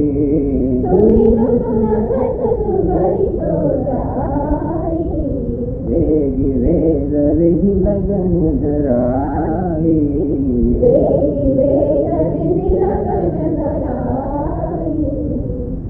सब प्रसंग पति सुना, सप्तर्षियों हिमालय बस गया, बस 2 प्रसंग संभालो, पहले भी संभालो, तारकासुर देवताओं तो लेकर तीरा અને દેવતાઓની કામદેવને તો કે વિનંતી કરવી, કામદેવને શિવજી પાસે જવું અને બોઈને બસમાં થઈ જવું, આવું તો પ્રસંગ વિસ્તારપૂર્વક તો કે સપ્તર્ષિ સંભાળો. મદન દહન સુધી અતિ દુઃખ પાવા, જો મદન દહન સાંભળ્યું કે આ કામદેવને ભસ્મ કરી નાખ્યો, અત્યંત દુઃખ થવાય. બાપ રે બાપ, અહીં જરા વિવાહ કરવાનો ભાઈ, દીકરી આટલું તપસ્યા કરી અને કામને બાઈને ભસ્મ કરી નાખ્યો, મા બાપને બહુ દુઃખ થાય ને દીકરીમાં. ભાઈ સપ્તર્ષિ આગળ એમને કથા કહી, બહુરી કહે રતિ કર વરદાન. હવે કહ્યું કે ના ના એનું શરીર ભાઈને ભસ્મ થઈ ગયું, પણ એ તો હજી છે જ એમ. એટલે રતિને પછી વરદાન આપેલું કે અનંત તારો પતિ કહેવાશે વગેરે, એ પાછી એમને વર્ણન કર્યું. સુની ભવંત બહુ સુખમાના, એટલે એકદમ નિરાશ થઈ ગયા અત્યંત. અને જેવું સાંભળ્યું કે નહીં હજી આ રતિના વરદાન છે અને એટલા માટે વિવાહ માટેની જરૂરિયાત છે જ એમ. એટલે સુની હિમવંત બહુ સુખમાના, અત્યંત વળી લૌકિક લોકો છે. ટૂંકમાં આજે સિંધુનું સ્વરૂપ વગેરે એમની ખબર, દીકરીને જાણતા નથી, મા બાપને મળવું મુશ્કેલ, જાણતા હોય તો ભૂલી જાય. કારણ કે અમે કોઈ દિવસ ક્યારે પણ પોતાના બાળકો પર ઐશ્વર્ય અમે જે બાળકને રીતે જ જોતા, અને એટલે બાળકને જેની જરૂર હોય એ પ્રકારની જરૂરિયાત જોઈએ અને પાછા આનંદ માણી. હૃદય વિચાર સંભ પ્રભુતા, એ પહેલા એમ કે આ હવે તદ્દન કેવા છે, કોઈ જોગી છે, ઉદાસીન છે, અને એવાને ક્યાં દીકરી આપવી, ઘણા ખબર આવે પ્રભુ છે, બાઈને ભસ્મ કરી નાખે અને ધડ વડે પાછી જીવિત કરી નાખે, અને માટે આવી પ્રભુતા છે. હૃદય વિચાર શંભુ પ્રભુતા, આ શંભુની પ્રભુતા ઐશ્વર્ય. અને જયારે એમને વર્ણન સાંભળ્યું કે ચાલો હવે દીકરીને આપવામાં વાંધો નથી, તો મા બાપે નક્કી કરવાનું ભલે તબ બધું પાંચ છેલ્લી ઘડી છે, અમે બધું નિર્ણય કરી લેવાનો, નિર્ણય છે નહીં પોતાની દીકરીને આપવા યોગ્ય છે. આ વર્ષ સાદર મુનિવર લીએ બોલાય, ત્યારે હિમાલય પોતાને એક ઋષિ મુનિનો નિવાસ હતો. એમાં જે ખાસ કરીને જ્યોતિષ શાસ્ત્રના વિદ્વાન જે ઋષિ મુનિઓ છે એમને પછી બોલાવે. સુંદર દિવસ, શુભ દિવસ, શુભ નક્ષત્ર, શુભ ઘડી, શુભ ઘડી, સોચાગીરી, શુભ દિવસ, શુભ નક્ષત્ર, શુભ ઘડી, આ બધું એમને કઢાવડાવ્યું આ ઋષિઓ પાસે. વેદ વિધિ લગ્ન ધરાય, અને વેદની વિધિ પ્રમાણે દેવતા પણ વેદનો તો સ્વીકાર કરતા હોય છે, એટલે વેદની વિધિ પ્રમાણે એમના આસપાસ લગ્નની તૈયારી કરાવી. એ પણ કયા દિવસે લગ્ન થયું એના પણ બીજી જગ્યાએ લખેલું. વૈશાખ સુધીની 5મી ગુરુવાર, ઉત્તર ફાલ્ગુની નક્ષત્ર, મેષ લગ્ન, ભરણીનો સૂર્ય, આ ભરણી એવી જાતનો દિવસ પણ નક્કી થયો, બધું વર્ણન છે. અને ચોથો દિવસ આજે થયો ને, ચોથા દિવસ નક્કી પેલા કહીને મોકલેલા કે જલ્દી જલ્દી થવું જોઈએ, બધી ને જલ્દી થવું જોઈએ, ત્યાં તો એક વાર સમારી ના જતા. બીજું તારતા શું તો ક્યાં કઈ ને કઈ વિઘ્ન નાખે, દેવતા બિચારા વિવાહ જવા વગાડી પેલા તો વિવાહ જવા વગર ના રહે, જલ્દી કરવાનું ખાસ આ લોકોને તો સૂચન હતું. ચોથા દિવસ એમને વિવાહ નક્કી થઈ ગયો. વેદી વેદ વિધિ લગ્ન થાય, એમ પછી અહીંયા આવે છે સપ્તર્ષિઓ આગળ છે. પત્રી સપ્તર્ષિન તો દીની,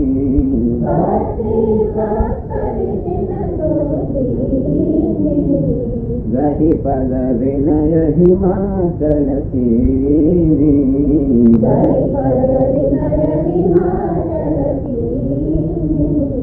જાય વિધિ પિનદીની પાતી,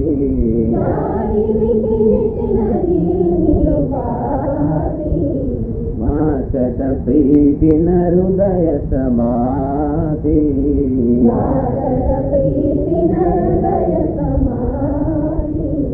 लगन वासी अजस बरि सुनाए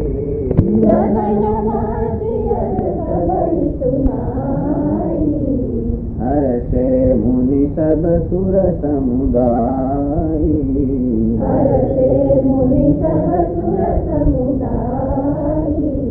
सुमन वृष्टि नभ बाजन बाजे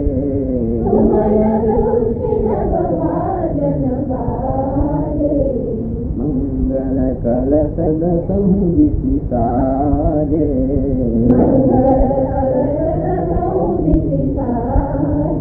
પત્ર 17 શનિ શોભી અને આ ચલે પત્ર એટલે કે આખી કંકોત્રી તૈયાર કરાવી કઈ ઘડી કયું મુહૂર્ત વગેરે કંકોત્રી તૈયાર કરાવી અને પછી ઘડી પદ વિનય હિમાચલ 17 શનિને પગ પકડ્યા એટલે કે એમના પગે પ્રણામ કર્યા અને પછી એમને નિવેદન કર્યું આ લઈ જઈને આપ ત્યાં વર પક્ષમાં આપી આવવાનું જાય વિધિને દીની પાદે તરત 17 શનિ પાછા આવી ગયા બ્રહ્માજી તો વળી આ એક જગ્યાએ એવું પણ છે ત્યાં આગળ એ કહેવામાં આવ્યું છે કે રુદ્ર જે છે બ્રહ્માજીના પુત્ર છે કોઈ જમાનાની અંદર બ્રહ્માજીએ તેમના બધા માનસ પુત્રો સર્જન એમાં સનકાદિકના 4 પુત્રોનું સર્જન અને સનકાદિકને જયારે બ્રહ્માજીએ કહ્યું કે હવે તમે આખી પ્રજા જે છે એનું આખું તંત્ર ચાલુ રાખો તો પેલા 4 જણે ના પાડી દીધી એ તો કે અમને આમાં નહીં પડી એટલે બ્રહ્માજી ખૂબ ગુસ્સે થઈ ગયા અને એટલા ગુસ્સે થઈ ગયો કે એમની આંખમાંથી એકદમ રોષ મારે એક બાદ જમી સંગમમાં રુદ્ર આવીને રડવાનું પણ શરૂ કર્યું એટલે એ બ્રહ્માજી આવે છે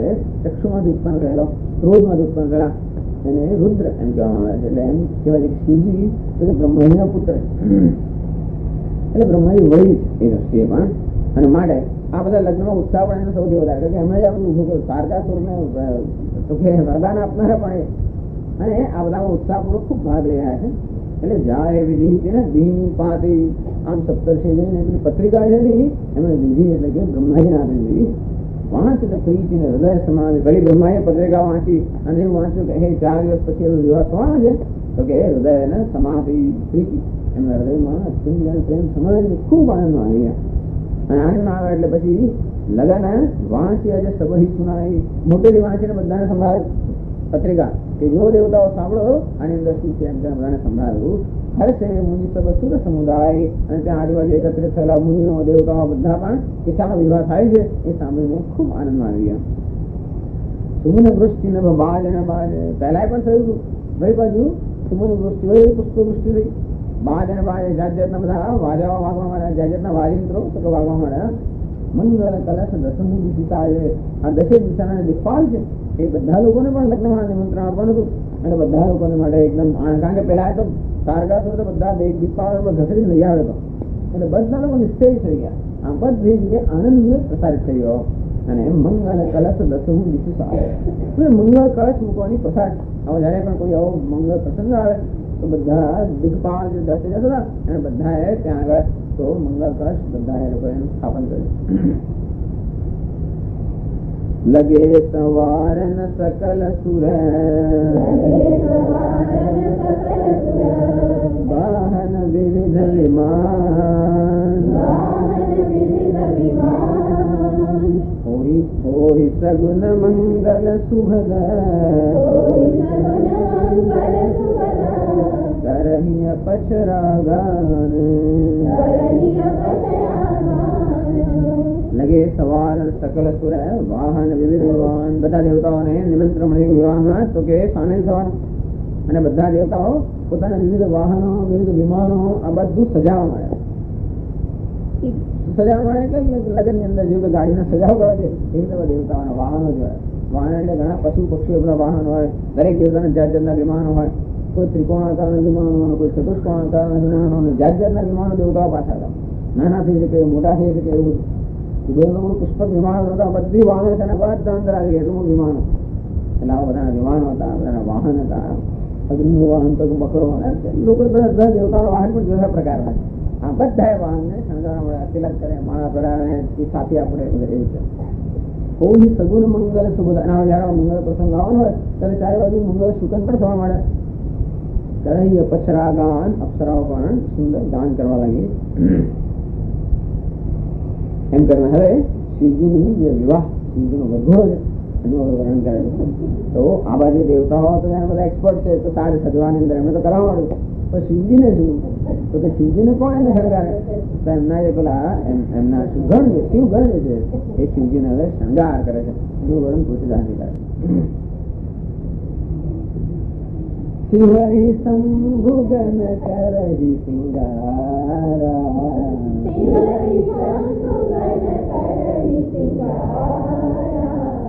જટા મુકુટ અહી મોર સંવારા,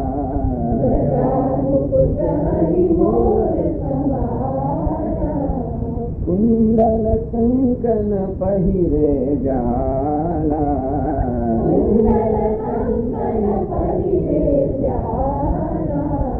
તન વિભૂતિ પટકે હરિશાલા,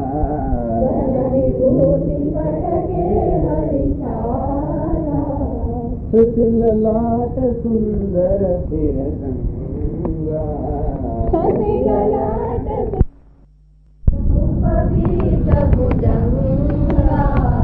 ગરલ કંઠ ઉર નર શિર માલા,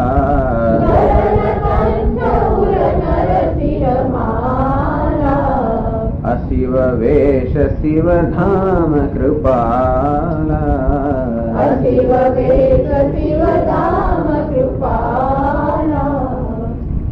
શંભુગન કરહી શૃંગાર. એમને શૃંગાર કોણ કરે? દેવતાઓને આવડે નહીં, એમનો શિવજીને શૃંગાર કેમ કરવો? બીજું તો એટલે એમના ગણ હતા, તો એમના જેવા બધા એ લોકો એમનો શણગાર શરૂ કર્યો. હવે લગ્નમાં કેમ શણગાર કરવો એમના ગણને કઈ ખબર ના હોય, પણ જે કઈક વરઘોડા જોયા છે અને જે વરરાજાઓ જેમ શણગાર કરતા હશે એવો શણગાર એમણે શિવજીનો શરૂ કર્યો. જટા મુકુટ અહીં મોર સમારા, ખંભાત જોતા વરઘોડામાં છોગું હોય માથા ઉપર, મુગટ પાઘડી હોય, છોગું ઉપર એક બલ્બ હોય પાછો જૂના જમાનાની અંદર. જટા મુકુટ અહીં મોર સમારા, જટા મુકુટ અહીં અહીં એટલે કે સર્પ નો મોર, આવી રીતે આમ જાત જાતના રંગબેરંગી સર્પો એમણે મોર છોગું માથે મૂક્યું. કુંડલ કંકન પહેરે વ્યાલા, એમની પાસે બીજું કશું હોય નહીં પાછું. કુંડલ કાન ની અંદર, હાથની અંદર કંકણ, શેના વ્યાલા, વ્યાલ એટલે કે સર્પના કુંડલ ને સર્પના કંકણ એમને પહેરાવ્યા હાથમાં. અને પછી તો એને પેલું પીઠી જ હોય, અને પછી શું અત્તર વગેરે પેલું હોય અને તને વિભૂતિ પટે આ સાંભળેલું છે બધું. અંગરાગ હંમેશા એટલે આવું લગ્ન વગ્ન કરવા અત્તર વગેરે શું કહેવાય, સુખડ ચંદન બધું આવે. તો આને માટે તન વિભૂતિ પટે, તન વિભૂતિ શરીર પર એમણે વિભૂતિ આખી ચિતાની ભસ્મ, તો એમણે એનો અંગરાગ કર્યો. પછી પેલું વરરાજા હોય ને ભાઈ કઈક આમ વસ્ત્ર વસ્ત્રમાં ઓળે એનો, એટલે પટકે હરિછાલા. એમનું પટ એટલે શું? કેસરી. કેસરી એટલે તો કે સિંહ, સિંહ નું ચર્મ, છાલ એટલે ચર્મ. આ સિંહ ચર્મ જે છે એને પટ વસ્ત્ર હતું, પહેરાવી દીધું. પહેરાવી દીધું કે એમણે અહીંયા ઘરે નાખ્યું કે કહેવાય બરોબર નક્કી થતું ને એમણે ખરેખર પહેર્યું કે નહીં પહેર્યું, ખાલી આમ લટકાવ્યું. શશી લલાટ સુંદર શિરગંગા, તિલક કરે ને એના માટે લલાટ, લલાટ ની અંદર સુંદર રીતે એમણે ચંદ્ર જે છે એને શણગાર્યો. શશી લલાટ સુંદર, આટલી જ વસ્તુ સુંદર છે એટલે તુલસીદાસજી સુંદર શબ્દ વાપરે છે. બે વસ્તુ આખા શિવજીના આભૂષણ ની અંદર સુંદર છે, એક ચંદ્ર અને બીજા ગંગા. આ બે વસ્તુ સુંદર છે, બધા આ બધાની દ્રષ્ટિએ મંગળ પણ છે, શુભ છે, પવિત્ર છે. અને મારે ચંદ્ર એટલે કે અમૃતની જે વર્ષા કરે છે એનું નામ ચંદ્ર, અને એ જ્ઞાન અને પવિત્રતા એનું સ્વરૂપ છે એનું નામ ગંગા. તો શિર ગંગા હોય, પછી ગંગાનો પણ પ્રવાહ સરખો કર્યો હશે આમ બરોબર આવે કઈ ધારે એવી રીતે શશી લલાટ સુંદર શિર ગંગા. અને વળી પાછળ નયન તીન, આ ત્રણ નેત્ર એટલે બહુ કદરૂપ વિહામણું આપણે ગમે થતું હોય, પણ એટલે નયન તીન તો ત્રણ નેત્ર જે છે બરોબર આમાં જે કઈ કર્યું નયન તીન ઉપવી ભુજંગા ઉપવી એવું છે પાછું કે જે જનોઈ, તો જનોઈ હોવી જોઈએ આ લગ્ન કરવા જાય તો ત્રણ એમના શું કહેવાય ને, ત્રણ દોરી હોવી જોઈએ જનોઈ, ત્રણ તાંતણા હોવા જોઈએ. વિવાહ કર્યા પછી લગ્ન પછી 6 તાંતણા હોય તો જનોઈ વગર. એટલા માટે આજકાલ તમે જોજો લગ્ન થતા પહેલા જોડે જનોઈ પણ લોકો આપી દેતા હોય. મહારાજ પૂછે કે શેના માટે કાં તારી જન્મ છે કે દીકરાની, ઘણી વાર પૂછે પણ જનોઈ જોઈએ એટલા માટે તો એમણે તૈણથી ઉપવીત ભુજંગા, ભુજંગની સર્પની ઉપવીત યજ્ઞોપવીત એમ લગાડું, ગરલ કંઠ, અને એમના તો કે ગળાની અંદર કંઠની અંદર ગરલ એટલે કે વિષ, તો કે એ પણ એમણે કઈ પાછું શણગાર્યું હશે. નીલકંઠ, ગરલ કંઠ ઉર નર શિર માળા, સુંદર માળા પહેરાવે. જોયું છે કે બધાને માળા પહેરાવતો હોય છે, અંગરાગ લગાવતો હોય છે, અહીંયા આગળ તો માથા પર શણગાર કરતા હોય છે. બિચારા પેલા ઘણા લોકોને આવું એવું કર્યું, અને એટલા માટે એમના તો કે એમને ઘણા માળા પણ પહેરાવી દીધી. ક્યાં શિર માળા નર તો મસ્તક, અને એટલા માટે એમણે કપાલની કે ખોપડીની માળા પણ સુંદર એમણે પહેરાવી દીધી. લો જીવવા માટે તૈયાર થઈ ગયા. અશિવ વેશ શિવધામ કૃપાલા, અત્યંત અશુભ અશિવ જો કે એમનો વેશ જોવા જઈએ તો બધું અશુભ વસ્તુઓ, અમંગળ વસ્તુઓ જેટલી કઈ છે વિચારી શકાય બધી અમંગળ વસ્તુઓનું તો કે જ્યાં આગળ ઇન્દ્રિય અધિષ્ઠાન છે એવા પોતે શિવજી કહે છે શિવધામ કૃપાલા. શિવજી પોતે અમંગલ્યમ શીલમ તવ ભવતુ નામ અખિલમ તથાપિ સ્મર્તૃણામ વરદ પરમમ મંગલમ શ્રી. એના માટે તો ભલે ઉપર ઉપરથી જે લોકો આપનું સ્વરૂપ ન જાણતા હોય એમને તો આ બધું અશુભ દેખાય, પણ ખરેખર આપના જે ભક્તો છે જાણકારો છે એમને મળતા અત્યંત મંગળ સ્વરૂપ છે શિવધામ કૃપાલા. આમ જોવા જઈએ તો બધી એમના જે આપણે આગળ ચર્ચા તો કરી છે, એમના બધા જે અંગ રાગ અને વેશભૂષાનું છે એ દરેક દરેકનો હેતુ છે, દરેક દરેકનું તો કે એનું પ્રતિકાત્મક છે આ વસ્તુ. તે પંચમહાભૂત ધારણ કરીને અધિષ્ઠાન છે. શિવજી તો પરમ બ્રહ્મ છે, અને અજર અનવદ્ય અકામ અભોગી એટલે નિર્ગુણ નિરાકાર અધિષ્ઠાન શિવજી છે, અને સર્વ આકારોનું ધારણ કરવાનું અધિષ્ઠાન છે. અને એટલે પંચમહાભૂતોમાંથી બનેલું સમગ્ર જગત છે એના અધિષ્ઠાન છે, એટલે પંચમહાભૂતને ધારણ કરે છે. પૃથ્વી તત્વ તો કે એમના શરીર પર જે ભસ્મ છે એ પૃથ્વી તત્વનું પ્રતીક છે. મસ્તક પર જે ગંગા છે જળ તત્વનું પ્રતીક છે. એનું ત્રીજા નેત્રમાં અગ્નિ છે તો અગ્નિ તત્વનું પ્રતીક છે. શરીર પર સર્પ છે, સર્પ હંમેશા વાયુનું ભક્ષણ કરે એટલે વાયુનું પ્રતીક છે. હાથમાં ડમરું છે, શબ્દ ધ્વનિ એટલે કે આકાશ તત્વનું પ્રતીક છે. આમ પાંચે પંચમહાભૂત છે. પંચમહાભૂત જેમાંથી સમગ્ર વિશ્વની ઉત્પન્ન છે એ સમગ્ર વિશ્વને ધારણ કરનારા, અને સમગ્ર વિશ્વ જેને આપણે શોભા સમાન છે. સામાન્ય મનુષ્ય તો આ જગત ની અંદર તો કે હંમેશા ફસાયેલા હોય છે વિષયોની અંદર, એ પણ તો જે સામાન્ય રીતે બધા માટે અશુભ છે, સામાન્ય રીતે બધાના સંઘર્ષનું સુખનું દુઃખનું કારણ છે, એવા પંચમહાભૂતાત્મક જગત પણ શિવજી માટે કેવું છે આભૂષણ સમાન છે. અને માટે આ બધી અમૂલ્ય વસ્તુઓ પણ શિવજીની પાસે જઈને એમના અધિષ્ઠાન માત્રથી સંપર્ક માત્રથી એ પણ પવિત્ર બની જાય છે. અશિવ વેશ શિવધામ કૃપાલા, અને માટે અત્યંત અશિવ વેશ હોવા છતાં અને બધા વિરોધાત્મક વસ્તુઓનું પણ બધા દ્વંદ્વનું અધિષ્ઠાન. આમ જોવા જઈએ તો એક બાજુ ચંદ્ર તો અમૃતની વર્ષા કરે છે, અને બીજી બાજુ જે એમનું કેવું છે તો કે હલાહલ જે વિષ છે એ વિષ એટલે કે મૃત્યુ, અને અમૃત એટલે અમરતા. અમૃતમ ચાહ્ય મૃત્યુ છે સદસચ્ચા તો કે એક બાજુ અમૃત અને બીજી બાજુ મૃત્યુ, આ બંનેનું પણ અધિષ્ઠાન છે. ગંગા તો અત્યંત પવિત્ર, અને આ જે નર કપાલ છે અત્યંત અપવિત્ર. આમ પવિત્ર અને અપવિત્ર, મૃત્યુ અને તો કે અમૃતત્વ, આ બધાનું જે દ્વંદ્વનું અધિષ્ઠાન છે. પોતે કેવા છે અકામ અભોગી વગેરે છે, અને છતાંય વળી પાછા અર્ધનારીશ્વર, અને અમારે કામ અને ભોગનું પણ અધિષ્ઠાન છે. આમ સર્વ દ્વંદ્વનું અધિષ્ઠાનનું જે શિવજી છે આ રીતે તો કે એમનું એની વેશભૂષા એમને તો કે સજવામાં આવે. વળી એથી કઈ થોડુંક એમનું કદાચ બિહામણા પણ કે ભયંકરતામાં કેવું રહી ગયું હોય એમ વળી આગળ પાછું ઉમેરો કરતા ઘણા લોકો એમને એમાં બહુ સુંદરતા દેખાતી, એટલે કહે છે કર ત્રિશૂલ ડમરુ વિરાજા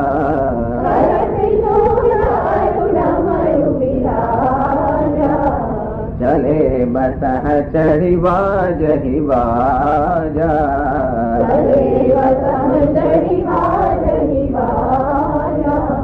देखी सी वही सुरतीय मुस्कानी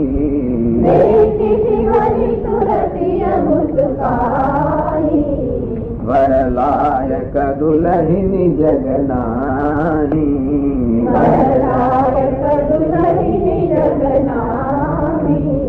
विष्णु विरंची आदि सुर भ्राता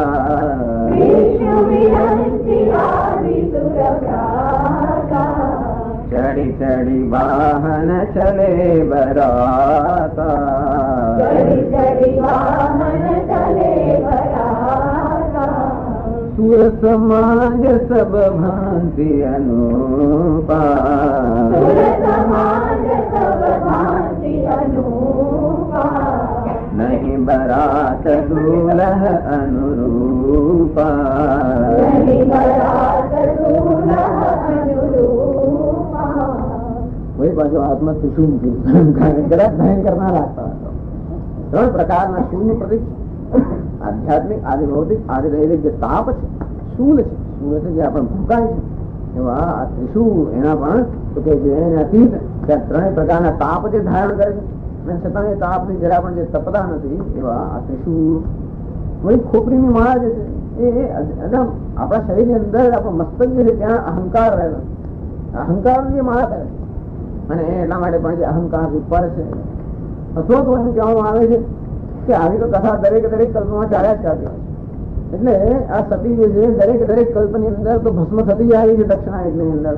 અને એટલા માટે એનું જે કપાળ છે એ જેટલા અત્યારથી કલ્પ અનેક અનંત થઈ ગયા છે અનાદિકાળથી તો કે કપાળ તો કે આખા આવી રીતે માળા સુધી પહેલા છે. એવી જાત જાતની કથાઓ છે. તો મુખ્યત્વે મસ્તક એટલે અહંકારનું સૂચક છે. અહંકાર પણ છે મને આભૂષણ બની જાય છે.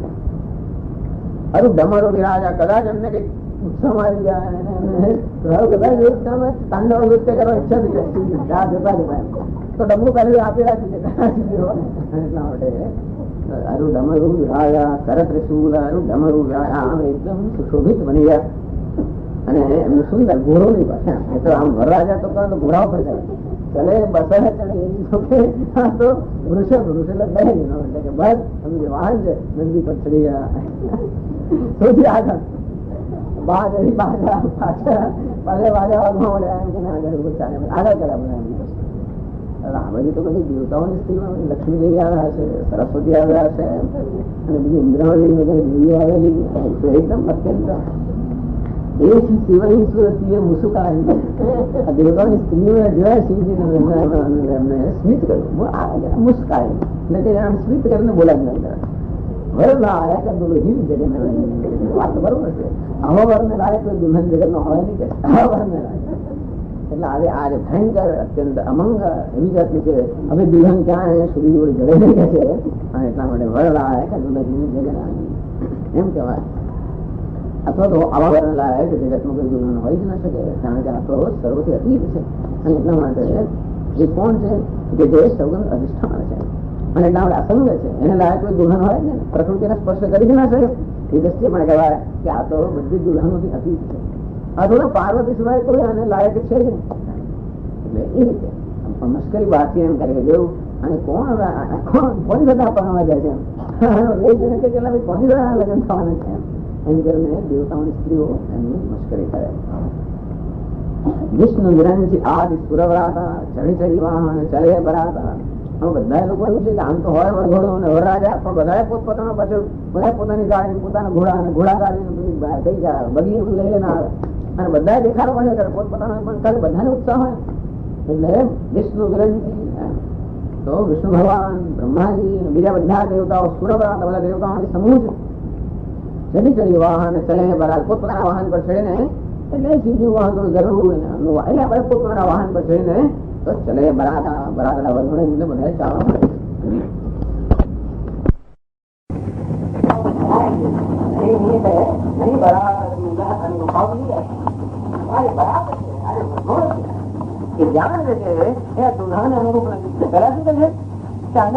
સ્ત્રીઓ આવે કોને પરણવા જઈ રહ્યો છે અને અનુરૂપ કોઈ જગત ની અંદર દુલ્હન છે હવે દેવતાઓ જોઈએ છે અને દેવતાઓ જોઈને કે આ તો આ દુલ્હા તો ખરો કે એક વર તો કરો. આ જે જાણ છે એટલે કે આ દેવતાઓનો સમૂહ એ આને અનુરૂપ નથી. એટલે એનો કહેવાની પદ્ધતિ આવી છે કે હવે આ જાન જે છે અત્યારે આ વરને અનુરૂપ નથી. અને એટલે આગળ વિષ્ણુ કહા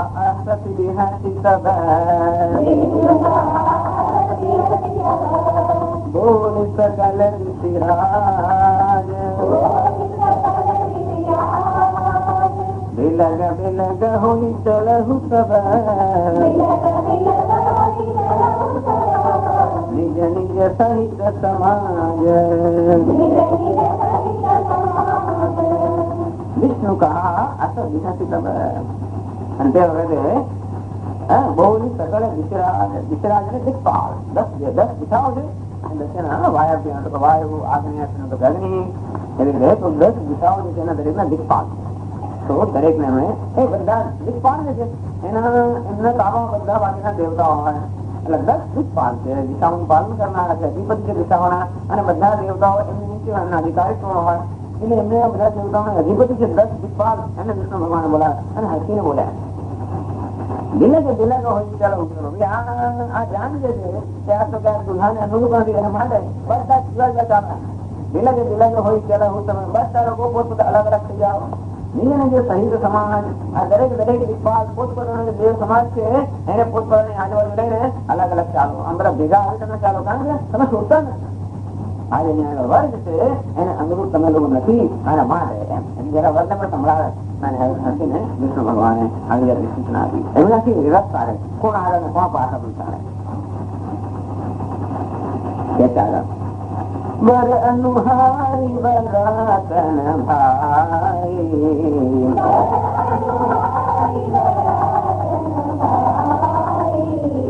हसी करे हरु पर पुर जाई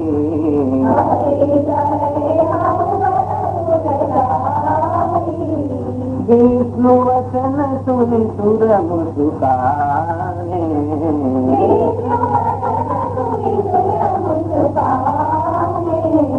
निज निज सेन सरित बिलगाने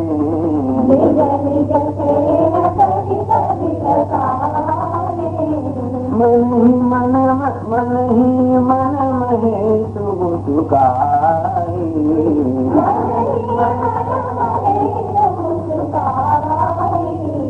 हरि के बिंग बचन जारी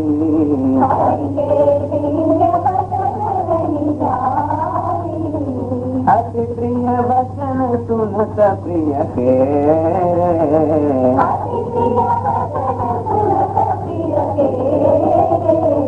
भृंगी प्रेरी सकल गण तेरे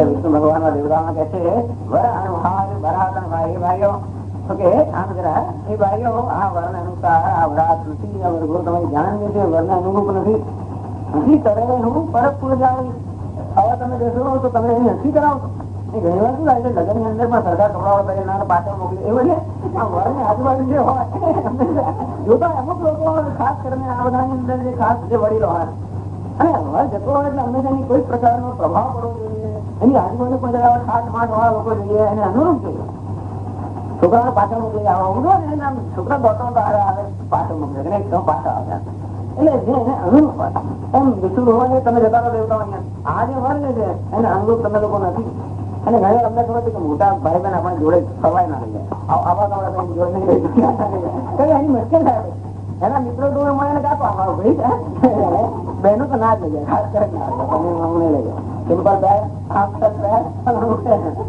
અને ભાઈઓ રખડતા રખડતા ભૂમિ નથી આવતા હોય એટલે ના લઈ જાય તો તે વિષ્ણુ ભગવાને કહ્યું કે આ તમે લોકો આ વર્ણ જોડે ના તમે એની હસી કરાવો હસી કરાવી હું એટલે એને પણ વરરાજાને ધ્યાન રાખજો પેલા કન્યા પક્ષની સ્ત્રીઓ હોય ધ્યાન એ તો જોતી જ હોય કે આમાં શું શું દોષ છે અને પછી જાત જાતના ગાયનો ગાયક મસ્તર તો કરી દે એમાં એ તમારા જેવા લોકો છે તો તમે બધાને હસી કરાવો છો એટલા માટે એટલે હસી કરાવી હું બરફ પૂરો જાય બીજા લોકોના હિમાચલ જાય તમે તો હસી કરાવો એટલે વિષ્ણુ વચન સુને સુર બધા સમજી ગયા વિષ્ણુ ભગવાન વચન સામે ને બધા દેવતાઓ હવે તો કે સ્મિત કર્યું હાસ્ય કરે હસ્યા થોડું દેવીઓ માત્ર સ્મિત કર્યું દેવતાઓ જરાક વધારે નિજ નિજ શરીરને સહિત બિલગાને અને પોતપોતાનું સૈન્ય સમાજ લઈને બધા લોકો અલગ થઈ ગયા ચીજને એકલા છોડી ગયા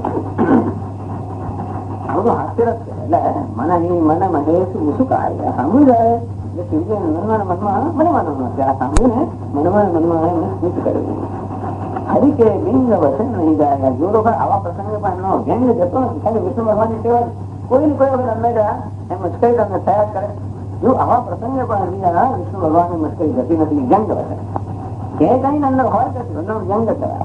એક તો વાક્યાર્થ છે, લક્ષ્યાર્થ છે, ત્રીજા વ્યંગાર્થ વ્યંગાર્થ. તો વ્યંગ એટલે કે કોઈ એક કહે કઈ અને એનો અર્થ બીજો નહીં થતો હોય. તેમાં ખાસ કરીને મસ્કરી કરવાની. વ્યંગમાં બે પ્રકારના છે. એક મસ્કરી હોય એ કહેનારો સાંભળવા બંને આનંદ આવે, એવો પણ એક વ્યંગ છે. અને બીજામાં માત્ર કહેનારને આનંદ આવે, સાંભળનારનું શું બીજું થઈ જાય, એ બીજા પ્રકારનો વ્યંગ. પણ આ જે વિષ્ણુ ભગવાન વ્યંગ કરે છે એમાં કહેનાર અને સાંભળ બંનેને આનંદ આવે એવો વ્યંગ હોવો જ જોઈએ. કારણ કે મને મળે શું કાઢી આ સામે સૂર્યને ખોટું ના લાગ્યું એ મનમાં એ પણ પ્રસન્ન થયા સ્વાભાવિક એવો વ્યંગ કરે છે. ચાલો આપણે પણ બતાવી આપીએ. અતિ પ્રિય વચન કહ્યું વિષ્ણુ ભગવાન સૂર્યને અતિ પ્રિય વિષ્ણુ વલ્લભ, અને એટલા માટે તો અત્યંત પ્રિય છે. એટલે અતિ પ્રિય વચન સુનર પ્રિય કે જયારે એમણે પોતાના પ્રિય એટલે વિષ્ણુ ભગવાન અતિ પ્રિય વચન સાંભળ્યા પણ વિચારો કે સાચું તો કરવું જોઈએ. એટલે કે એમનું હરી કે રિંગ વચન નહીં થાય, એમને વ્યંગ કર્યો છે ખોટો ના થવો જોઈએ. કેવો વ્યંગ અત્યારમાં કરે છે. અને વાક્ય બીજો અર્થ એવો પણ થાય કે એમને વ્યંગ કરે એ ખોટો ના થવો જોઈએ. એટલે પણ એમના મનમાં વિચારો હોય આપણે કઈ મજા કરીએ એમ કરીને આવા પ્રિય વચન સામે ભૃંગ અત્યાર સુધી માત્ર કદાચ 500 મુખ્ય જે ગણ એ શ્રી પાસે ભૃંગ એમનો 500 નંદી ભૃંગી કુંડ પિંડોર પતંજલિ વ્યાઘ્ર બાદ વિનાયક સંઘ આજુબાજુ રહેનારા બધા 500 મુખ્ય ગણ ભૃંગી. તો ભૃંગી પ્રેરી સકલ જન ભૃંગી નામે કહ્યું જ્યાં બધા ગણ ત્યાં પણ હોય કઈ બધા લઈ આવો મોહ પાડે સકલ જન ભૃંગી મોહ પાડે અને ત્યારે એ વાત દુનિયામાં જે પણ જગ્યાએ સૂચના ગણો બધા આવી ગયા. અને આવી પછી શું થવા લાગ્યા છે શિવ અનુશાસન સુની સબ આએ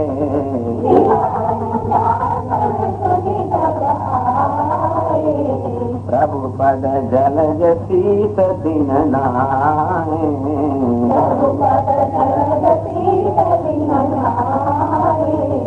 નાના વાહન નાના વેશા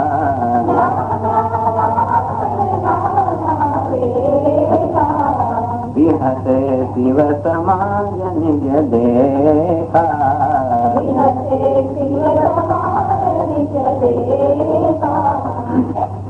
શિવ અનુશાસન સુની સભાએ.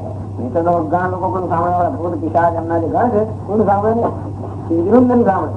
શિવ અનુશાસન સુની ભૃંગી કરવાને મોહ પાણી બોલાવ્યા એટલે શિવજી ની આજ્ઞા કરી સામે બધા લોકો ચારે બાજુ આવી ગયા. પ્રભુ પદ જલજ શીત અને ભગવાન ના ચરણ કમળ ની અંદર બધા પોતાનું મસ્તક નવાનું આજ્ઞા મળે શું કરવાનું. નાના વાહન નાના વેશ હવે ઘણું વર્ણન કરે તુલસીદાસ.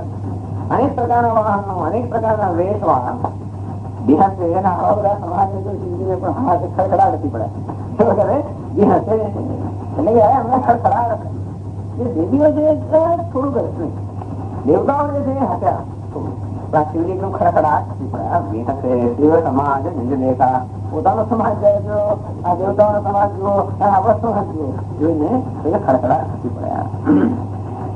હવે કેવો સમાજ છે તુલસીદાસજી કહે છે મુખહીન વિપુલ મુખ સાહુ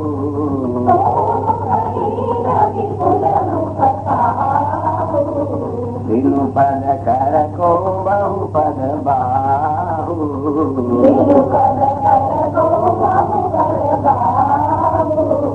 વિપુલ નયન કો નયન વિહીના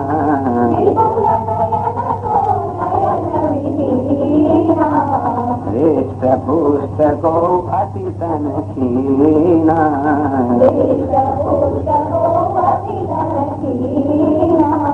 तन क्षीण को अति दीन पावन को अपावन गति धरे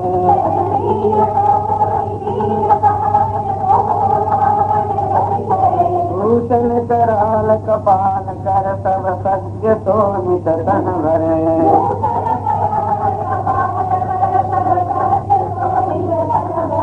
हर स्वान सुवर श्रृगाल मुख गण वेश अगणित को गणे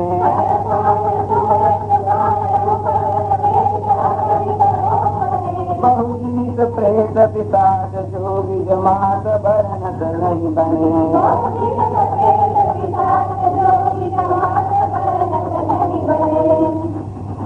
को मुखदी नवरा नव समाज મુખહીન, કોઈ મુખહીન, મુખ વગરના વિપુલ મુખ કાળો મહારાજ મળે એક માથું જ નહીં અને બીજા માથે માથા કહેવાય. વિનું પદ કરે, કોઈ પગ વગરના, કોઈ પગ વગરના, કોઈ હાથ વગરના, કોઈ બહુપદ વાળું, કોઈ પગ ના જ પગ, ખૂબ બધા પગ, ખૂબ બધા હાથ વાળા. વિપુલ નયન, કોઈ ખાલી આંખો હોય ને ચારે બાજુ હોય નયન વિહીન, કોઈ આંખો વગર આંખો જ વિહીન, બસ એવા કોઈ આવે આંખો વગર પણ કોઈ જોઈ શકે. એટલે આ બતાવે છે કે આ બધા થોડું દિગ્વેતા નામ બતાવે છે. આ બધું હિષ્ટ પુસ્તકો, કોઈ હૃષ્ટ પુસ્તક ગાળામાં આદિત્યાના ક્ષીણ અને કોઈ અત્યંત ક્ષીણ એટલે એકદમ શુક્લ કરે. આ માણસ હાડકાના માણસ સિવાય કઈ એવા તેને ક્ષીણ કૌવતી ક્ષીણ પાવન કૌવ પાવન ગતિ ધરે. ઘણા લોકો અત્યંત ક્ષીણ, ઘણા લોકો અત્યંત પુષ્ટ, અત્યંત પવિત્ર. પવિત્ર એટલે ઘણા લોકો એવો દેશ પણ એમના આમ ત્રિકુંડ હોય, ચંદન હોય, કુમકુમ હોય, પછી રુદ્રાક્ષની મહા હોય, એવી જાતના અત્યંત પવિત્ર, ખૂબ અપાવન ગતિ ધરે. ઘણા લોકો અત્યંત પવિત્ર એમની ગતિ એટલે એમનો વેદ ભૂષણ કરાળ કપાળ કરસબ કચ્છ સોન્ય તન ભરે. એમનો કરાળ ભયંકર ભયંકર લોકોનો આભૂષણ, કપાળ હાથ કપાળ ખૂબ બધો સબ સત્ય સોન્ય તન ભરે. ખૂબ જાણે કે હજી તો લોહીથી છલકાય છે. આમ હમણાં જ લોહી પીને બધા લોકો હોય એમ ના થાય એવી જાતના એમનો દેખાવ છે. એવી જાતના મોંમાંથી કે શરીરમાં લોહી ટપકતું હોય. અને બીજા તો ઘણા તો મુખ વગર ના બધા મુખ હતા કેવા મુખ હતા એનું વર્ણન કરે. ખરે સ્વાન સુવર સુગાલ મુખ, કોઈ ગજડા જેવો મુખ હોય છે, કોઈ સ્વાન, સ્વાન એટલે કુતરા જેવું, સુવર એટલે ભૂંડ જેવું, સુગાલ એટલે કૂતરા ગિલા ગધેડા બીજા જેવા મુખ હોય આપણા. જન વેશ અગણિત અનેક પ્રકારના વેશમાં અગણિત અસંખ્ય કોણ ગણી શકે? બહુ જીનિત પ્રેત પિશાચ જોગી જાતિ, અનેક જાતિ પ્રેત પિશાચ જોગી. આ જોગી યોગી ની પણ એક પ્રકારની એક પિશાચ ની જાતિ હશે. જોગી યોગી ની આપણે સૌરાષ્ટ્રમાં બહુ હોય છે. ખાસ કરીને યોગી ની અંદર રણની દેવી હોય છે એવું કહેવાય છે. જોગી નથી, જોગી રણની અંદર બધા પુરુષો. જમાત ભરત નહીં બને એવી અહીંની જમાત ની અંદર આપણે જોગી ને ભૂત ને પ્રેત ને પિશાચ ને ભરત નહીં બને, જેનું વર્ણન કરવાનું પણ શક્ય નથી. નાચહી ગાવહી ગીત પરમ તરંગી ભૂત સબ દેખત અતિ વિપરીત બોલહી વચન વિચિત્ર વિધિ. નાચહી ગાવહી ગીત આ બધા બધા પ્રેરણા ચિંતા નહીં, એટલું ખરું સ્વતંત્ર છે, મનમાં તરંગી મનમોહની. એટલે કહેવાય છે કે એમનો વેશ ભલે પવિત્ર હોય, મંગળ હોય, એમનો દેખાવ કદાચ ભયાનક હોય, પણ અંદરથી એ તો શિવજીના ગામ છે અને મન અંદરથી પવિત્ર છે, અંદરથી શુદ્ધ છે. અને એટલા માટે એમના મન અંતર શુદ્ધ હોવાની કેવા છે, મનમોહની છે, તરંગી છે.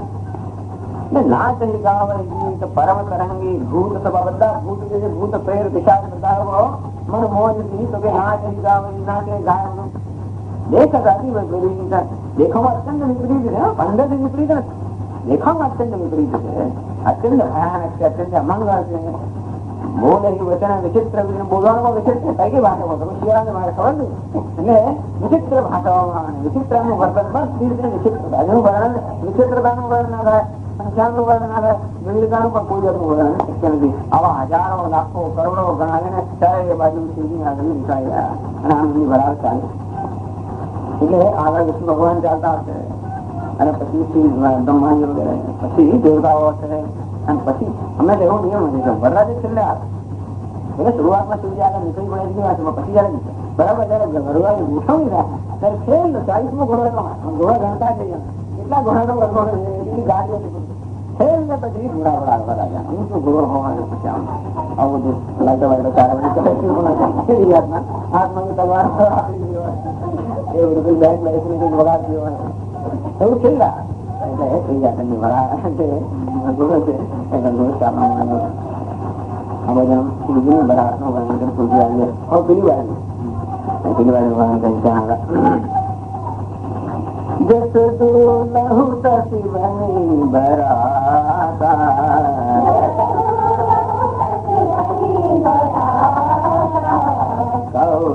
विविध होई मग जाता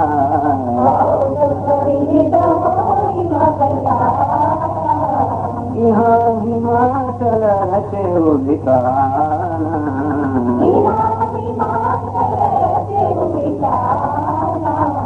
अति विचित्र नहीं जाय बखाना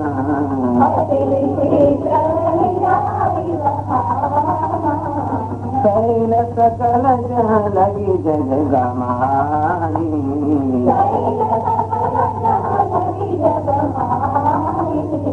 लग विशाल नहीं बरन सिरारी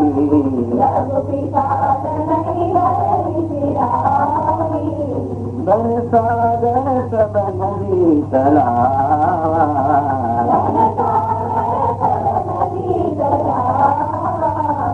मगी सब कहूँ देवत पठावा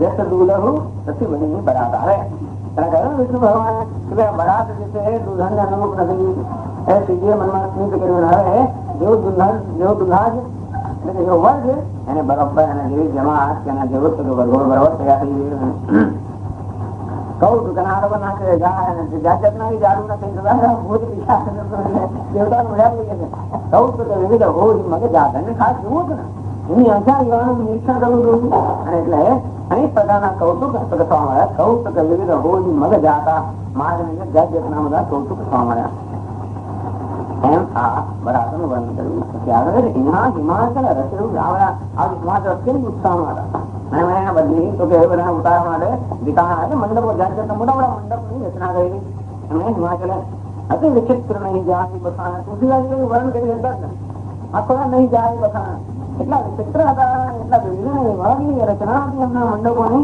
કે જેનું વર્ણન કરવું પણ શક્ય નથી હવે પાછા હિમાલય પોતાના બધા સગા સંબંધીઓ મિત્રો એના પરિવાર બધા જાત જાતના લોકોને નિમંત્રણ બોલાવ્યા કોણ છે એના પરિવારમાં કે છે શૈલ સકલ લહી કે જમાવી જગત ની અંદર જેટલા નાના મોટા પર્વતો હતા લઘુ વિશાલ નહીં બરમ ચિરાહી તો જેટલા નાના મોટા પર્વતો હતા બધા તો એના સંબંધીઓ કહેવાય ને મિત્રો કહેવાય એના સમાજ ના કહેવાય અને નાના મોટા જેટલા પર્વતો હતા આ બાદ જાણે હિમાચલે બધાને નિમંત્રણ આપણે બોલાવ્યા હિમાચલ પોતે પર્વત છે જોડે જોડે ત્યાં નદીઓ પર્વતમાં તો નદીઓ તો બાપ ને અને નદીઓ આવતો એટલે બધી નદીઓ હોય દીકરી રમણ કરે અથવા એની મિત્રો હોય ને એટલે એના પર વન અનેક પ્રકારના જંગલો છે વન છે તો અને તળાવો પણ છે હિમાલય પર અનેક તળાવો છે અને વન છે અને અનેક નદીઓ છે એટલે જગતમાં જેટલા તળાવો હતા જેટલા વન હતા અને જેટલી નદીઓ હતી એ બાદ ધન નિમંત્રણ હતી નદીઓ ક્યાં છે ને સાગરમાં તો એનું પણ ધ્યાન રાખવું પડે એટલે નદીનો પતિ છે એટલે જમાઈ હિમાલય એટલે સાગર વન સાગર સબ નદી તળાવ વન સાગર નદી તળાવ આ બાદ જાણે સબ કહું નેવત મને નિમંત્રણ આપીના હિમાચલ બાદ મને નિમંત્રણ આગળ કામ રૂપ સુંદર તનધારી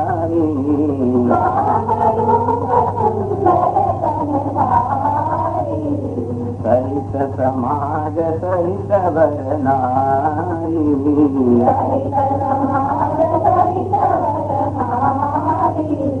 જય સકલ તુહી ના ચલ ગે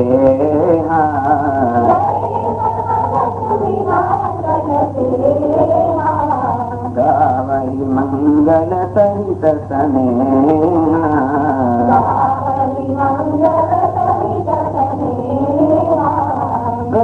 ગીરી બહુ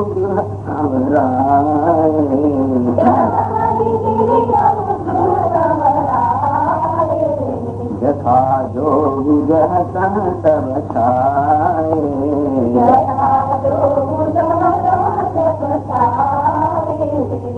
શોભા અવલોક સુહાય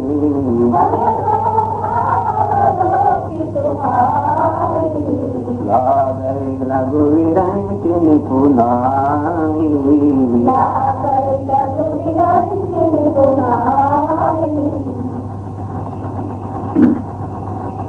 કા રૂપ સુંદર તનધારી આહા એટલે એવું નથી આખા પહાડો પહાડ નહીં પડે એવું નથી આ પહાડો છે નદીઓ છે તળાવો છે જંગલો છે સમુદ્રો છે આ બધાના બે રૂપ હોય એક બહાર ના લોકો સ્થૂળ રૂપ જે આપણે દેખાય છે અને બીજું બધું સૂક્ષ્મ રૂપ.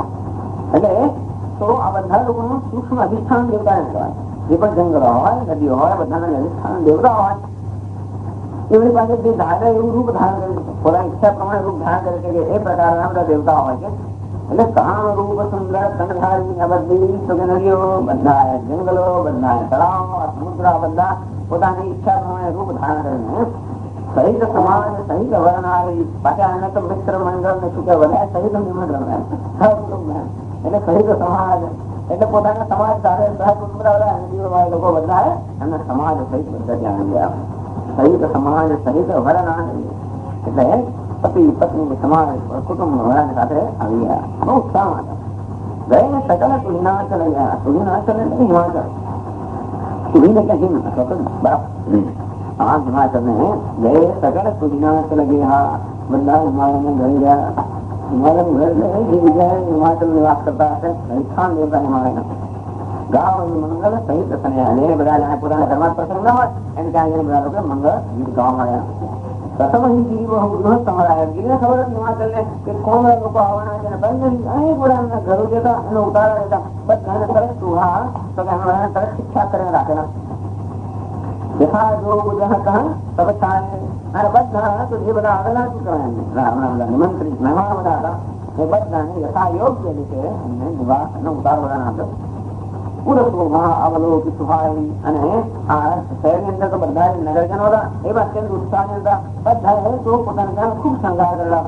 આમ શહેરની સુહાઈ લાગ લઘુ વિરંજી નિપુણા. અરે બ્રહ્માજી પણ તો કે બ્રહ્માજી કુશળતાથી આ જગતનું સર્જન કર્યું છે.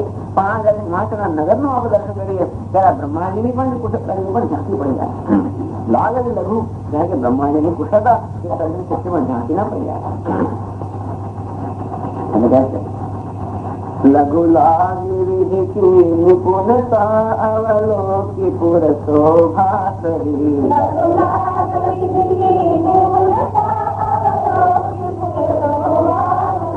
વન ભાગ કૂપ તરાગ સરિતા સુભન સમસક કો કહી.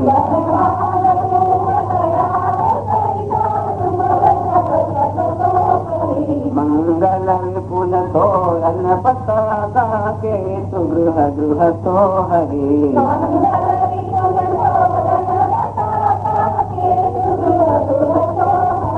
વનિતા પુરુષ સુંદર ચતુર છવિ દેખી મુનિ મન મોહરી.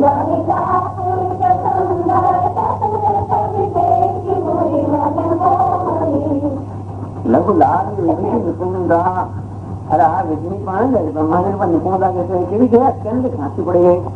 અવલોકી પુર શોભા સહી. આ હિમાલયના પૂરની શોભા તો કે અવલોકી પુર શોભા સહી સુંદર શોભા જોઈ ત્યારે વિધિ બ્રહ્માંડને પણ જાણે કે પોતાની કુશળતા અત્યંત ઝાંસી ના પડી ગઈ હોય. વન વાઘ કૂપ તળાગ સરિતા ક્યારે શોભે તેની આજુબાજુ વર્ણન કરે છે. તો હિમાચલ ના તેની આસપાસ વન હતા, ઉપવન, વાઘ, ખૂબ કુવાઓ, તળાવો, સરિતા, નદીઓ, સુભગ સબસ કો કહી એવા સુંદર દેખાય કે એનું વર્ણન કોણ કરી શકે? વર્ણન તો થઈ શકે એમાં નહીં. સુભગ એકદમ સુંદર છે બધા હતા. વાવ તળાવ હતા. અને નગરજનોએ પણ પોતાના ઘરોને કેમ શણગાર્યા? મંગળ વિપુલ તોરણ પતાકા. મંગળ વિપુલ ખૂબ લાંબા મોટા તોરણો, પતાકાઓ, ધજાઓ તો અમે બધા ધજા પણ હોય અને પછી પતાકા લખી તો એ પણ તોરણ વાલે અને બધા ધ્વજોને પણ પ્રકાશ. એ તો ગૃહ ગૃહ તો હજી પતાકા નાની કહેવાય અને તે તો મોટી ધ્વજા. આવું બધું બધા ઘરની અંદર ખૂબ શોભાયા કરે. વનિતા પુરુષ સુંદર ચતુર છે વિદેશી મુનિ મન મોહની. અને ત્યાંના સ્ત્રીઓ પુરુષો એકદમ ચતુર ખૂબ સુંદર આવી લાગ્યું અને મુનિ લોકોનું પણ મન મોહિત થઈ જાય એવી હિમાલયના નગરની શોભા. જગદંબા અવતરી તો પુર બન નીતિ જાય.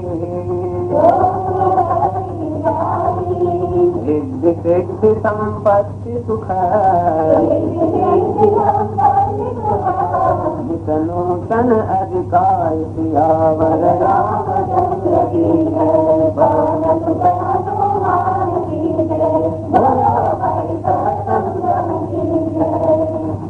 જગત જગદંબા જ્યાં અવતરી ગુજરાતી આ પક્ષમાં છે.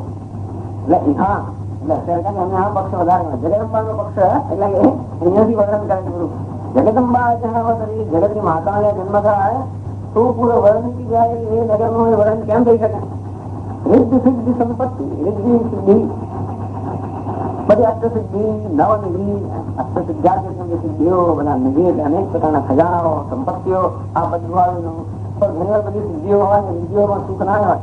સુખ પણ એટલે અહીંયા સંપત્તિ સુખ એ પણ તોય કહે છે કે રોજ ની એ જ રિદ્ધિ સિદ્ધિ નું સુખ એનો એ જ રોજ હોય તો પણ આપણે કંટાળીએ નૂતન અધિકાર દરરોજ નવી નવી સિદ્ધિઓ નવા નવા પ્રકારનું સુખ જગદંબાનો જન્મ થયો હોય એ સુખ કોણ વર્ણન કરી શકે? આમ સુખરાજી હવે એટલે આ બરાત નું વર્ણન પૂરું થયું. હવે આવી એમનું ગર્ભનું ધ્યાન જરા આવે ત્યારે શું થયું એનું હવે વર્ણન કરે.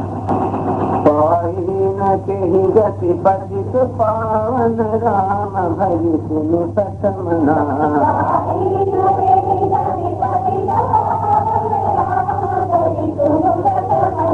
જનિકા અજામિલ વ્યાધગી ભગવાદી ખર તારે જના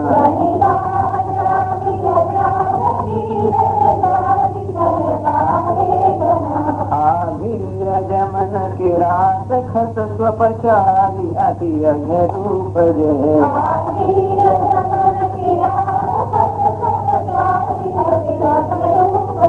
કદી નામ બારક તે પિપાન હોરી રામ નમામિ તે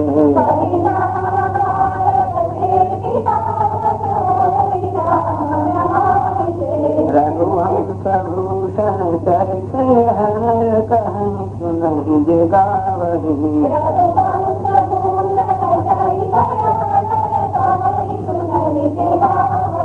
કરિમલ મનોમલ ધોઈ બિनु શ્રમ રામ ધામ સિધાવહી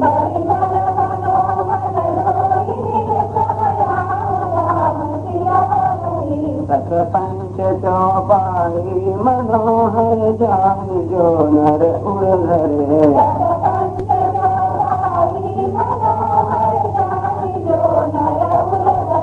દારુણ અવિદ્યા પંચ જનિત વિકાર શ્રી રઘુવર હરે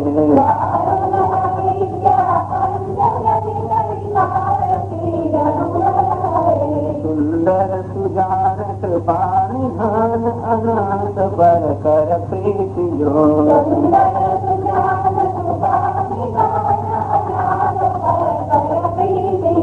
તો એક રામ કામ હિત નિર્વાણ પ્રગ સમાન કો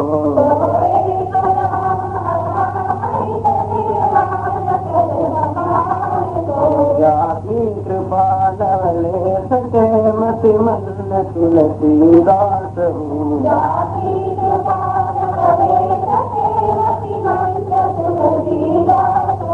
પાયો પરમ વિશ્રામ રામ સમાન પ્રભુ નાહી કહું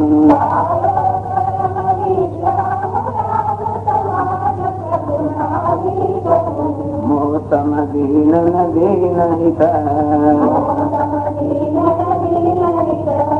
तुम समान रघुवीर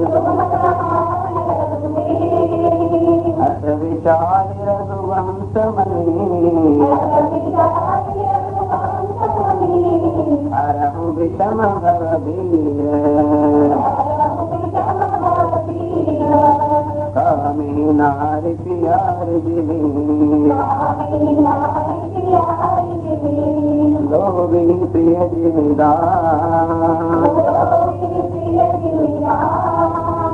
तुम रघुनाथ निरंतर प्रिय राघव मोहि राम सियावर रामचंद्र की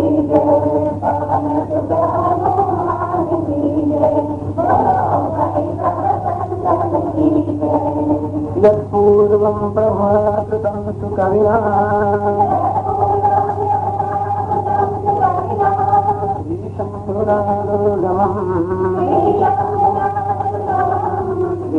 श्रीमद्रामपदाद्य भक्तिमनिषम् प्राप्यैषु रामायणम् मत्वा तत्र गुणासनामनिरतम्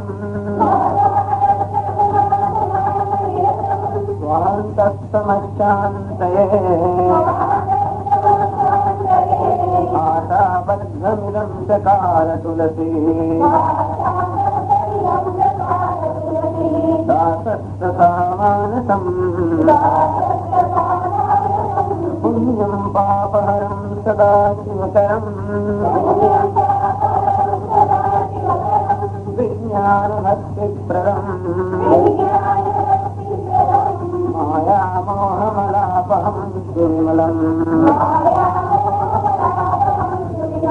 प्रेमाम्बुपूरं शुभम् श्रीमद्रामचरित्रमानसमिदम् हत्यावदाहन्ति ये संसारपतङ्गघोरकिरणे दश्यन्ति नो मानवाः